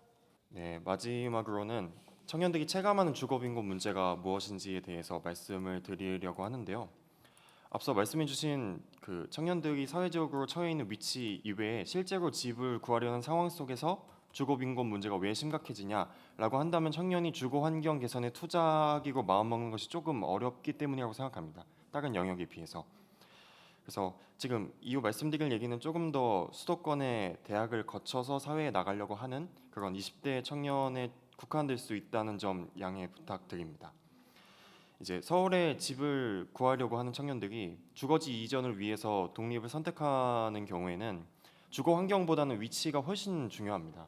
이제 이러한 특수성 때문에 다가구 주택이나 빌라에 청년들이 많이 사는 지역일수록 임대료가 높고 이것을 이용하는 경우도 많아지는 것 같은데요. 그런데 그럼에도 지금까지도 그 청년 수가 줄어들고 있는 상황에서도 수요가 공급을 훨씬 넘어서고 있습니다. 그렇기 때문에 이것을 쉽게 악용할 수 있는 것 같고요. 4, 5평에서 조금만 넓어지더라도 임대료가 1.5배에서 2배 이상 뛰어버려서 사실 그 집에 들어갈 엄두를 내는 게 어려운 경우가 많고요. 청년들은 이제 그렇기 때문에 생존과 직결될 수 있는 위생이나 식사에 당연히 먼저 투자할 수밖에 없고 이제 지옥고라고 불리는 곳들이 청년들한테는 그냥 일반적으로 선택할 수 있는 선택지가 되고 있다고 생각합니다. 그리고 또 생존권 보장이 어려울수록 이제 열악한 주거 환경에 놓이게 되는 상황에서 보호자의 지원이 없거나 보호자를 오히려 부양하면서 동시에 독립해야 되는 청년 같은 경우에는 생존권보다도 지속 가능성이 더 중요하게 되고 당연히 생존권의 위협은 더 받게 되는 상황인 것 같습니다. 이제 20대 초중반의 학생들의 경우에도 왜 무리하게 대출을 선택을 하는가라고 묻는다면 이렇게 생존권 자체가 위협받고 있는 상황에서는 대출이 생존을 위한 사투를 끝낼 수 있는 희망이 되는 경우가 많이 되고 있습니다. 그래서 어리거나 경제관념이 사실 부족할수록 또 대출이 쉽게 선택할 수 있는 것이 아니기 때문에 더 잘못된 방식으로 쉽게 대출을 선택했다가 그 후에 상황을 어떻게 대처할지 모르는 경우가 많아지는 것 같고요. 어떤 정책이나 사업에 대해서 선택을 할 때도 이제 지원을 받겠다고 할 때도 마찬가지인 것 같습니다. 그래서 어쩌면 거주 빈곤을 겪는 청년들에게 그게 이제 어린 청년들일수록 가장 필요한 것은 그들이 겪고 있는 어려움이 일반적인 것이 아니고 그리고 빠져나올 방법이 이런 어떤 방식으로도 있다 혹은 빠져나와야 한다는 것을 알려주는 것일지도 모른다고 생각을 했습니다. 네, 약간 제 얘기를 덧붙여 보자면요. 전 2018년부터 약 4년 이상 자취를 하고 있는데 전기, 가스, 인터넷 별도 40만 원의 1.5층 다가구 주택이었는데요. 밤마다 벽지 뒤로 쓱거리는 소리가 조금 들리더니 이제 하루에 거의 바퀴벌레가 30마리씩 이제 나오고 나방파리도 그만큼 나오고 그런 상황이었는데 사실 이게 해충 피해 같은 경우에는 언제 어떻게 발생했다가 사라질지 모르는 상황이기 때문에 또 그렇고 그게 다가구 주택이기 때문에 어떤 그 1인 세입자로서는 대처할 방법이 없는 경우가 많습니다. 그래서 근데 또 그 이미 지어져 있는 해충 피해에 그렇게 취약한 곳이 어떤 상황 또 이게 당연히 문제시 되어야 하지만 누군가에게는 그게 자신의 생존권이라고 주장을 하고 있는 상황이기 때문에 이걸 청년들이 어떻게 타개할 수 있나라는 데에 대한 근본적인 생각이 들고 있는 상황인 것 같습니다. 그래서 좀 나이가 들고 돈을 좀 벌고 했을 때 이런 방식으로 집을 구하고 해결해 나갈 수 있다라는 식으로 하는 것은 어떤 청년이라고 하더라도 각각의 시대별로 나이별로 되게 다양한 주거 형태를 가지게 될 거고 다양한 선택을 할 수 있는 상황에서 특정 지점이 되면 해결될 수 있다라고 이제 해결을 내고 있는 상황도 이제 문제의식을 가져야 되는 부분이라고 생각을 합니다. 네, 아까 쿠키 뉴스 대표님께서 가시기 전에 그래도 우리나라만 주거빈곤 문제가 청년들이 겪는 게 아니라 다른 나라도 같이 겪고 있으니까 그래도 낫지라는 이제 말씀을 하셨는데, 근데 저는 분명히 양상은 다르다라고 생각을 합니다. 그게 이제 렌트 제너레이션 뭐 이런 얘기는 우리나라도 있고 뭐 다른 나라들도 있는 거지만 지금 그 마지막에 이제 개인적인 위생해충 얘기하셨잖아요. 이런 걸 국가가 그냥 내비두지는 않아요. 대부분의 선진국에서 우리나라는 바퀴벌레가 있던지 지하같이 그렇게 곰팡이 문제, 그다음에 고시원처럼 너무 좁아서 이런 문제에 관한 규제가 전혀 없다면 뭐 고시원에서 화재가 나서 사람이 죽고 수재가 나서 사람이 지하에서 죽고 이런 상황을 제도로서 방치하지 않는다는 거죠. 그래서 아까 말씀하신 것처럼 국가가 정말 당장 할 수 있는 일이 뭐냐, 모두에게 공공임대주택과 월세를 다 줄 수 없다면 그런 제도를 만들어서도 이 문제를 청년 문제를 좀 해결해야 된다라는 점에 깊이 공감하는 측면이 있지만, 근데 저는 기본적으로 월세나 공공임대는 필요한 모든 청년에게 권리로서 주어져야 된다고 생각합니다. 그리고 우리나라가 지금 주거빈곤 가구가 우리가 한 2천만 가구 생각하면 계산이 굉장히 쉬운데요. 그 중에서 한 176만 가구 정도, 그러니까 10%가 안 돼요. 이제는 그런 가구들을 해결할 수 있는, 그러니까 이게 이제 공공임대나 월세인데 청년까지 다 합한 거죠. 이걸 해결할 수 있는 능력이 없지는 않고, 그래서 유엔 주거권 특보가 와서도 계속 그렇게 얘기를 하셨었는데, 너네가 경제 10위, 세계 10위의 대국이다. 근데 이제 이렇게 주거 문제를 계속 방치할 거냐와 관련해서 지금 우리가 좀 주거 문제를, 청년 주거도 당연히 좀 권리로서 생각하는 것들이 좀 더 필요하지 않나라는 생각을 했습니다. 네, 그러면 다음으로는 그 윤상호 쿠키뉴스 기자님께 그 토론을 듣도록 하겠습니다. 네, 안녕하세요. 저는 이제 지난해 졸업해서 지금 그 기자 생활을 계속 하고 있는데요. 뭐 이제 아직 20대 시점에서 조금 어떤 청년층의 주거 빈곤을 좀 살펴볼 수 있도록 하겠습니다. 아까 근데 그 전에 들어가기에 우선 그 임덕영 부연구원님께서 주거 빈곤 같은 경우에는 이제 전 세대의 문제라고 말씀을 하셨는데, 저도 그 말에 조금 많이 공감을 하고 있는 부분이 있거든요. 또 이게 살펴봤을 때 이제 지난해 가장 많이 언론에 보도되고 문제가 된 건 반지하 거주였습니다. 장마 기간 중에 기록적인 폭우로 이제 전국의 배수 시설이 제대로 작동하지 않을 때 많은 인명 피해를 낸 곳은 이제 가장 낮은 지대에 살아가고 있는 국민들이었는데요. 오세훈 서울시장은 당시 이제 반지하 피해 해결 방안으로 거주자들을 지상으로 옮기는 것과 물막이판 설치를 꼽았었습니다. 근데 이제 또 서울시에서 이거를 또 지상층으로 옮긴 가구는 전체에서 1%밖에 되지 않는다고 하고, 이제 물막이판 설치 역시 장마에 대한 임시 방편에 불과한데요. 예전에 정부의 수해 피해 대책을 어떻게 바라보는지 국회의원한테 질문한 적이 있습니다. 이제 국토교통위 소속 더불어민주당 익명 의원은 노원 쪽에서 직장을 얻고 인근 반지하에 거주하는데 지상층으로 이제 정부에서 옮기라고 한다. 근데 그 지상층이 구로구나 아니면 다른 좀 서쪽 지역에 있다. 그럼 이사에 가겠냐라고 저한테 얘기를 했었거든요. 이제 지상층으로 옮기는 작업이 원하는 곳으로 이사를 하지 못하게 돼서 참여율이 저조한 점을 좀 지적한 건데요. 이제 거기에서 파생돼서 청년들이 이제 평생 임차인으로 살 수밖에 없는 환경과 그곳에서 어떻게든 살아보겠다고 아등바등 등장하는 그 주거 불평등들이, 이제 제가 구체적인 해결책을 제시할 수는 없지만 그 문제점들은 조금 짚어나가고 싶었습니다. 그리고 이제 또 살펴보면은 아까 임덕영 부연구위원님하고 김윤민 교수님이 그 동시에 말했던 것 중에 하나가 이제 주거에 국한되지 않고 이제 그 주거 하나가 청년들의 삶 전반을 결정한다고 하잖아요. 그래서 저는 거기에서 출생률이 어느 정도 좀 같이 들어간다고 생각을 하고 있었어요. 근데 이제 또 살펴보면 저희 청년층 월급하고 서울 부동산 시장 동향을 봤을 때 청년층이 과연 집을 살 수 있나? 그래서 관련 통계들을 좀 살펴봤습니다. 이제 통계청이 지난해 인구주택 총조사에서 그 조사를 했을 때 수도권에 사는 인구가 전체 인구의 50.5%를 차지했습니다. 근데 이제 부동산 R114에 따르면은 올해 기준 서울 아파트 가구당 평균 매매 가격은 12억 9,490만 원입니다. 이제 해당 자료에 따르면 지난 2019년부터 서울 아파트 평균 매매 가격은 10억을 넘어서서 하락하지 않고 있는데요. 그럼 이제 청년층의 평균 월급을 조금 살펴볼 필요가 있다고 저는 생각을 해서 그 관련 자료 통계를 살펴봤습니다. 근데 이제 또 국무조정시 청년정책조정실에서는 지난해 청년3 실태 조사 결과에서 이제 청년층의 평균 월급이 약 252만 원이라고 밝혔고, 이 중 청년 1인 가구 기준 월 평균 생활비가 161만 원, 그리고 이제 속한 가구의 월 평균 생활비는 303만 원입니다. 이제 월급의 인상이 계속해서 있다고 해도 생활비와 계속해서 올라오는 물가 때문에 서울권에서 집을 사기는 거의 불가능한 수준으로 살펴볼 수 있습니다. 계속해서 수도권 인구 쏠림 현상이 나타나고 서울과 주변 도시 집값은 인상이 예정되면서 청년들의 직주 근저가 조금씩 사라지고 있습니다. 그래서 이제 단순히 조금 수도권에 살아도 조금 더 멀리 떨어진 지역에 살게 되는 그런 좀 안 좋은 상황들이 계속 반복되게 되는데요. 근데 이제 또 교통하고 직장 아니면 문화생활이나 치안 모든 인프라가 있는 서울에서 떠나고 싶은 사람 그리고 그런 청년 전 없을 거라고 생각을 합니다.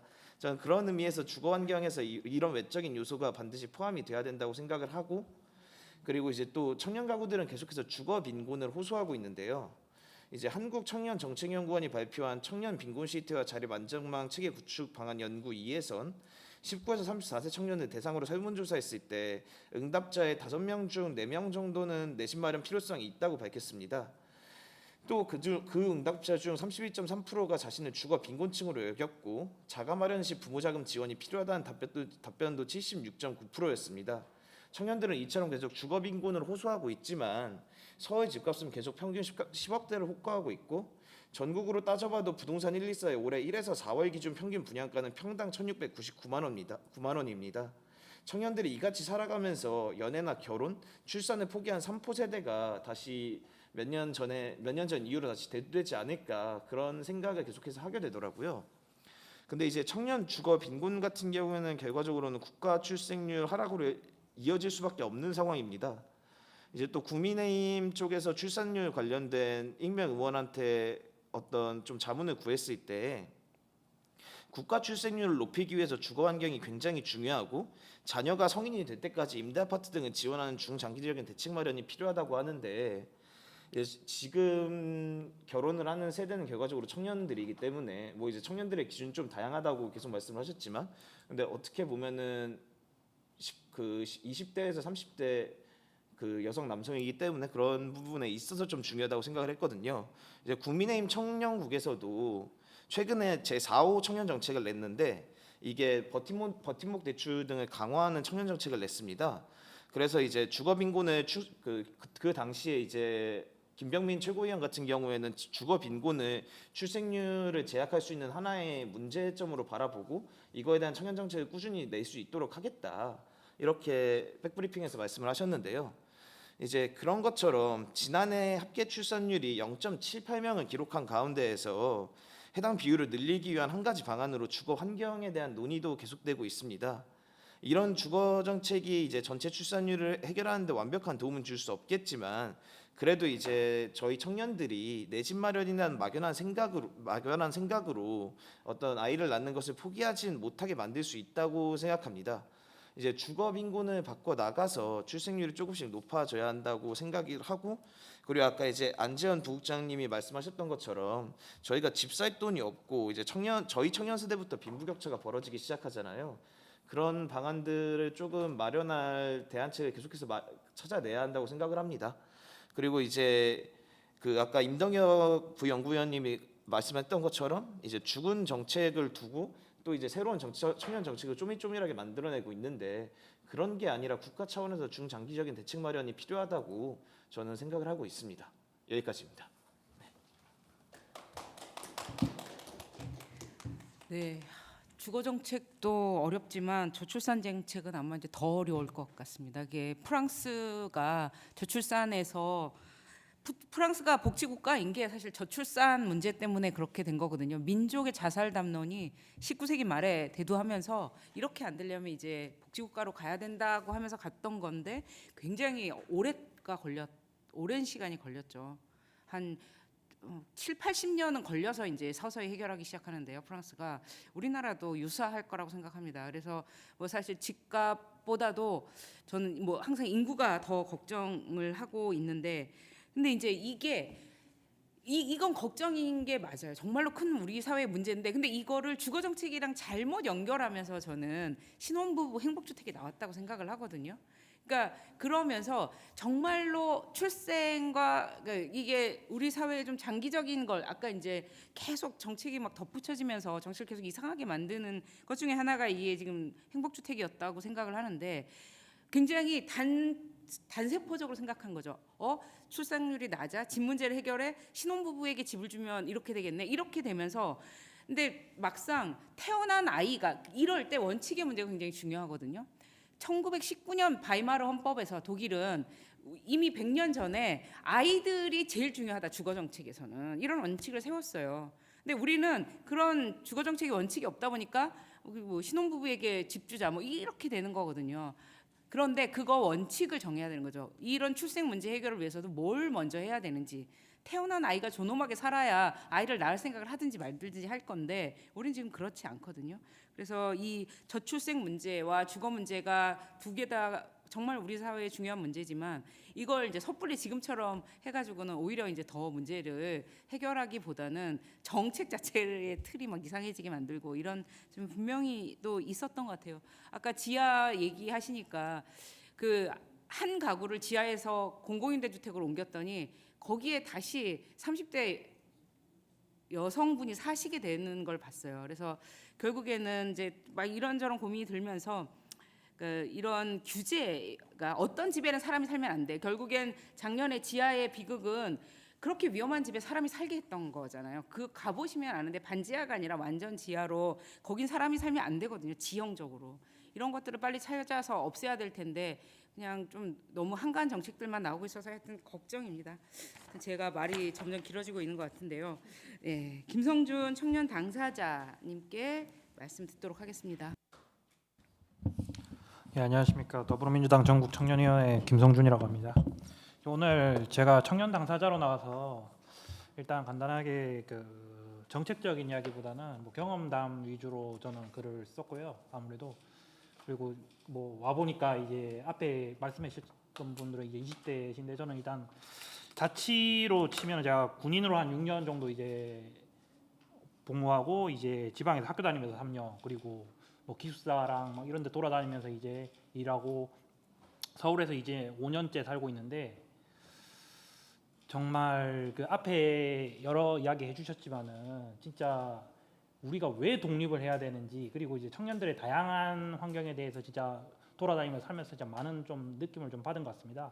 저 같은 경우에는 일단 뭐 애초에 제가 군인이 된 이유도 집이 약간 좀 어렵다 보니까 내가 한번 좀 독립을 하면은 좀 집이 잘 살지 않을까 이런 좀 속된 생각에 한번 독립을 한번 해봤는데 괜찮아서 뭐 그렇게 살다가 이제 다시 집으로 돌아오고 해서 지방에서 학교를 좀 더 다녀야겠다 해가지고 지방에서 학교 다닐 때만 하더라도 그 뭐 저희 주거 빈곤이라는 거는 솔직히 생각해 본 적이 별로 없습니다. 물론 저희 집은 월세 막 20만 원에 뭐 단칸방에 부모님은 사셨는데 저는 학교 주변에서 월세 30만 원 내고 뭐 좀 신축 원룸에서 살았거든요. 저희 전라남도 순천에서 학교 다녔는데 괜찮은 데서 살고 거기서 약간 조금 싼 데로 가도 뭐 14평 옛날 주공 아파트 있지 않습니까? 뭐 그런 데서 가고 그래서 딱히 그런 걸 못 느꼈는데 이제 일자리를 좀 본격적으로 구해야겠다고 마음 먹고 이제 마침 서울에서 이제 오퍼가 와서 한번 올라와라 해서 서울에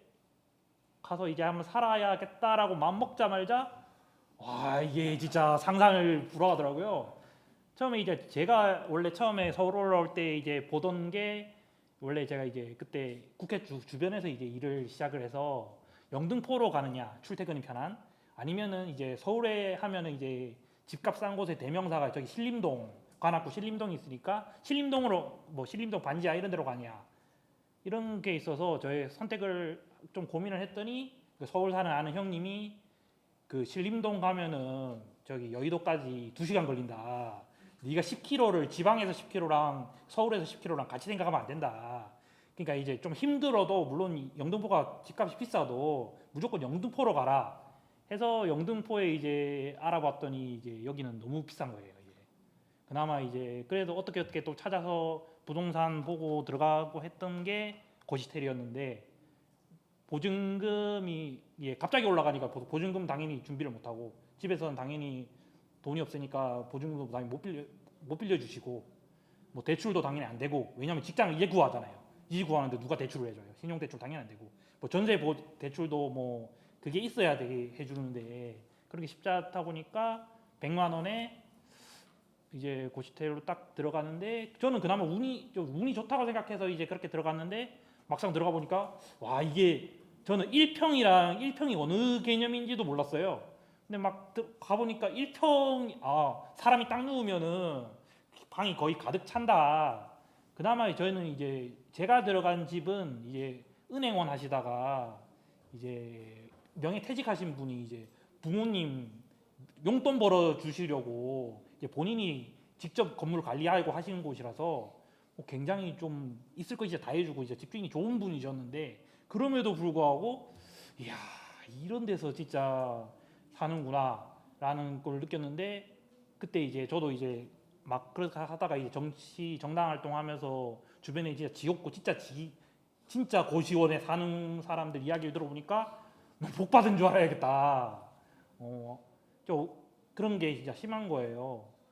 근데 이런 게 좀 처음에 있었고 그 외에는 뭐 토론회에 써놨으니까 뭐 더 말씀드릴 건 없는 것 같은데 그리고 제가 좀 서울에서 일자리를 구하면서 좀 살아보면서 느낀 게 아까 그 세대 이야기라고 하셨잖아요. 이게 청년에만 국한되지 않고 그걸 좀 여실히 느낀 게 일단 제가 일을 하면서 저희 같이 일을 하던 청년분들을 봤는데 계약직 2년으로 이제 매번 계속 전문적인 기술이 없이 그 20대 말에 이제 제대로 된 직장을 못 구하신 분들은 2년 단위로 계속 옮겨 다니세요. 그러다 보니까 그분들은 당연히 뭐 대출 이런 것도 안 나오고 왜냐하면 보통 이제 전세 대출하려면 중소기업 3년 이상 재직 뭐 이런 조건이 있잖아요. 그러다 보니까 대출도 안 나오고 열악한 곳에서 뭐 만약 결혼이라도 또 결혼은 또 잘하시더라고요. 그런 분들이 또 그래서 막 가족 데리고 살고 막 하면서 열악한 곳에서 계속 사는 거예요. 계속 2년 단위로 계속 옮겨 다니고 뭐 정규직이 돼도 그분들은 어차피 10년차 정규직이 돼도 월급이 뭐 300만 원도 안 되시는 분들인데 그런 것도 많이 받고 특히 이제 저 살 때 저희 옆방을 봤는데 옆방이 뭐 어떻게 생겼는지는 못 봤지만 문이 원래 저희 방이 이제 고시원이었다가 이제 그걸 이제 집주인이 개조를 해가지고 고시텔로 이제 좀 개조하면서 그 방은 이제 방 2개를 합쳐놨더라고요. 나중에 보니까 그래서 사는데 저는 그 문을 열고 어떤 분이 나오시는데 거기서 가족이 나오더라고요. 한 가족이. 그러면 저희 방이 한 평이었으니까 합쳐봐야 한 3평 정도잖아요. 벽 허물고. 근데 거기서 이제 자녀 다 키우시고 한 가족이 막 나오시고 하는 거 보면서 야 진짜 굉장히 힘들게들 사시는데 근데 그분들이 뭐 처음부터 가난하셨을까요?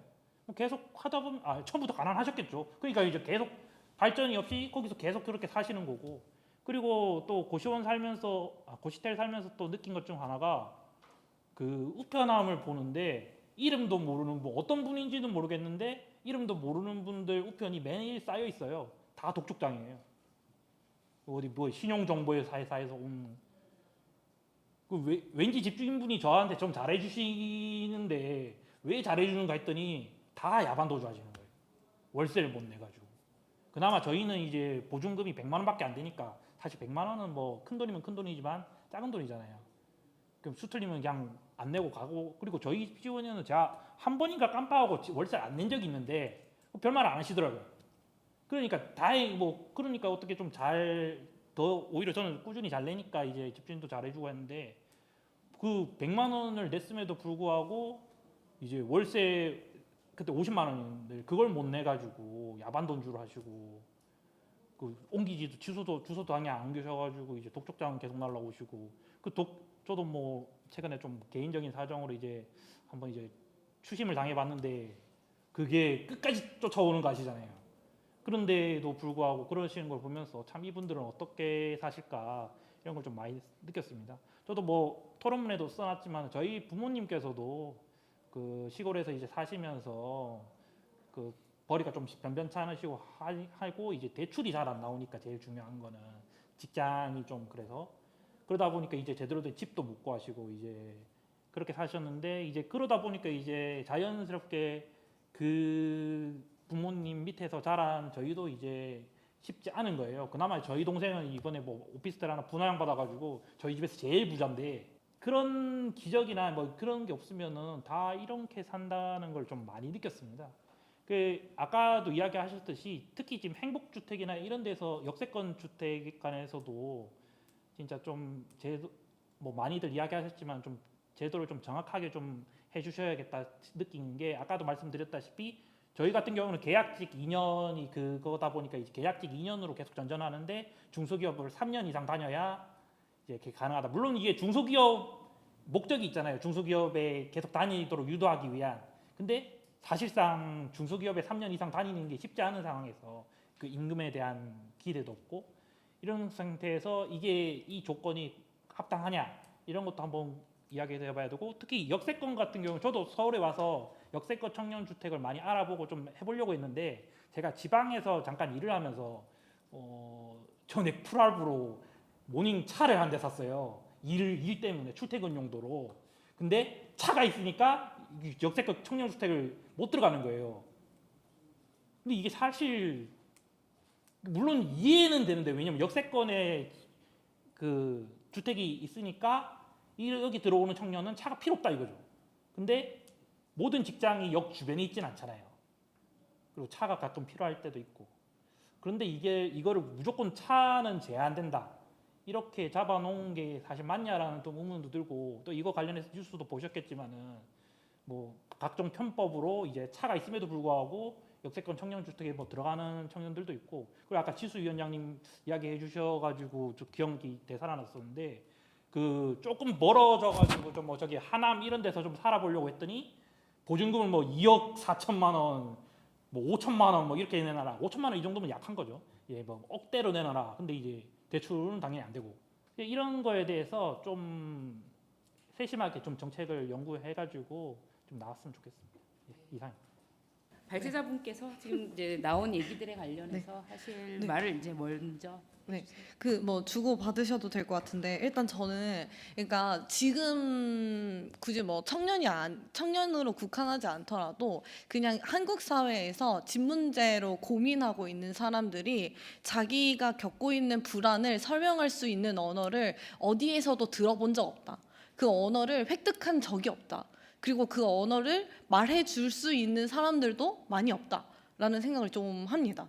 그러니까 내가 지금 집 때문에 불안한 건 맞는데 이 불안을 어떻게 해결할 수 있지? 라고 했을 때 주어진 단어라고는 고작 있는 것들이 주거 사다리, 대출, 내 집 마련, 그런 거 좀 어려우면 갭투기, 뭐 재개발 투기, 뭐 이런 거 말고는 사실 찾을 수 있는 게 없는 거예요. 그걸 통해서 너가 자산을 증식해서 단 5천만 원이라도 모아오세요. 그러면 당신은 이제부터 집을 가질 수 있고, 이후에 어느 순간에는 집을 100채 가질 수 있을 것이고, 그래서 계속해서 경제적으로 자유롭고 풍요로운 삶을 죽을 때까지 살 수 있을 것이다. 사실 그런 것 말고는 우리가 겪고 있는 이 불안을 설명할 수 있는 언어를 만나기가 너무 어려웠던 것 같다는 생각을 좀 합니다. 근데 그랬을 때 민달팽이나 이 청년 주거 이야기를 하는 활동가들이 하고 싶은 것은, 언제까지 우리가 겪고 있는 빈곤과 이 불안을 코인, 주식, 뭐 투자, 뭐 재개발 호재, 뭐 이런 것들을 통해서 그냥 각자 알아서, 그것이 돈이든 정보력이든 그 무엇이든 그런 것들을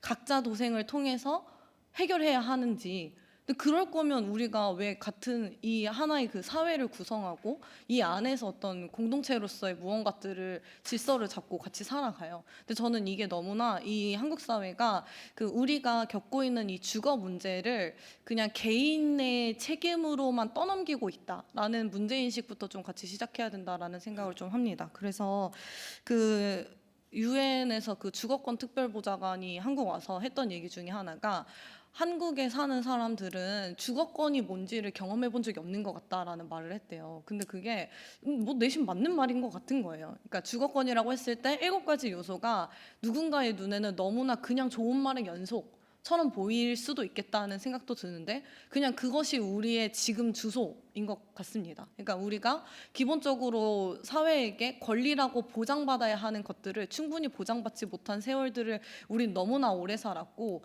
기성세대도 마찬가지인 상황에서 좀 그런 것들에 근데 우리는 이런 식으로는 더 이상 이 사회 구성 못하겠다라고 하면서 다른 방식의 그런 이제 주거의 공공성을 높이기 위한 그런 이야기들을 함께 모으는 것의 한 주된 세력 중 하나로 청년 주거 운동가들이 있어야 되지 않을까, 그런 생각을 좀 합니다. 그래서 앞에서 말씀 주신 것들 다 이제 동의하면서 들었고요. 그리고 청년 주거 얘기할 때 흔히 이제 붙는 비판이 한 3가지가 있는데, 하나는 연령.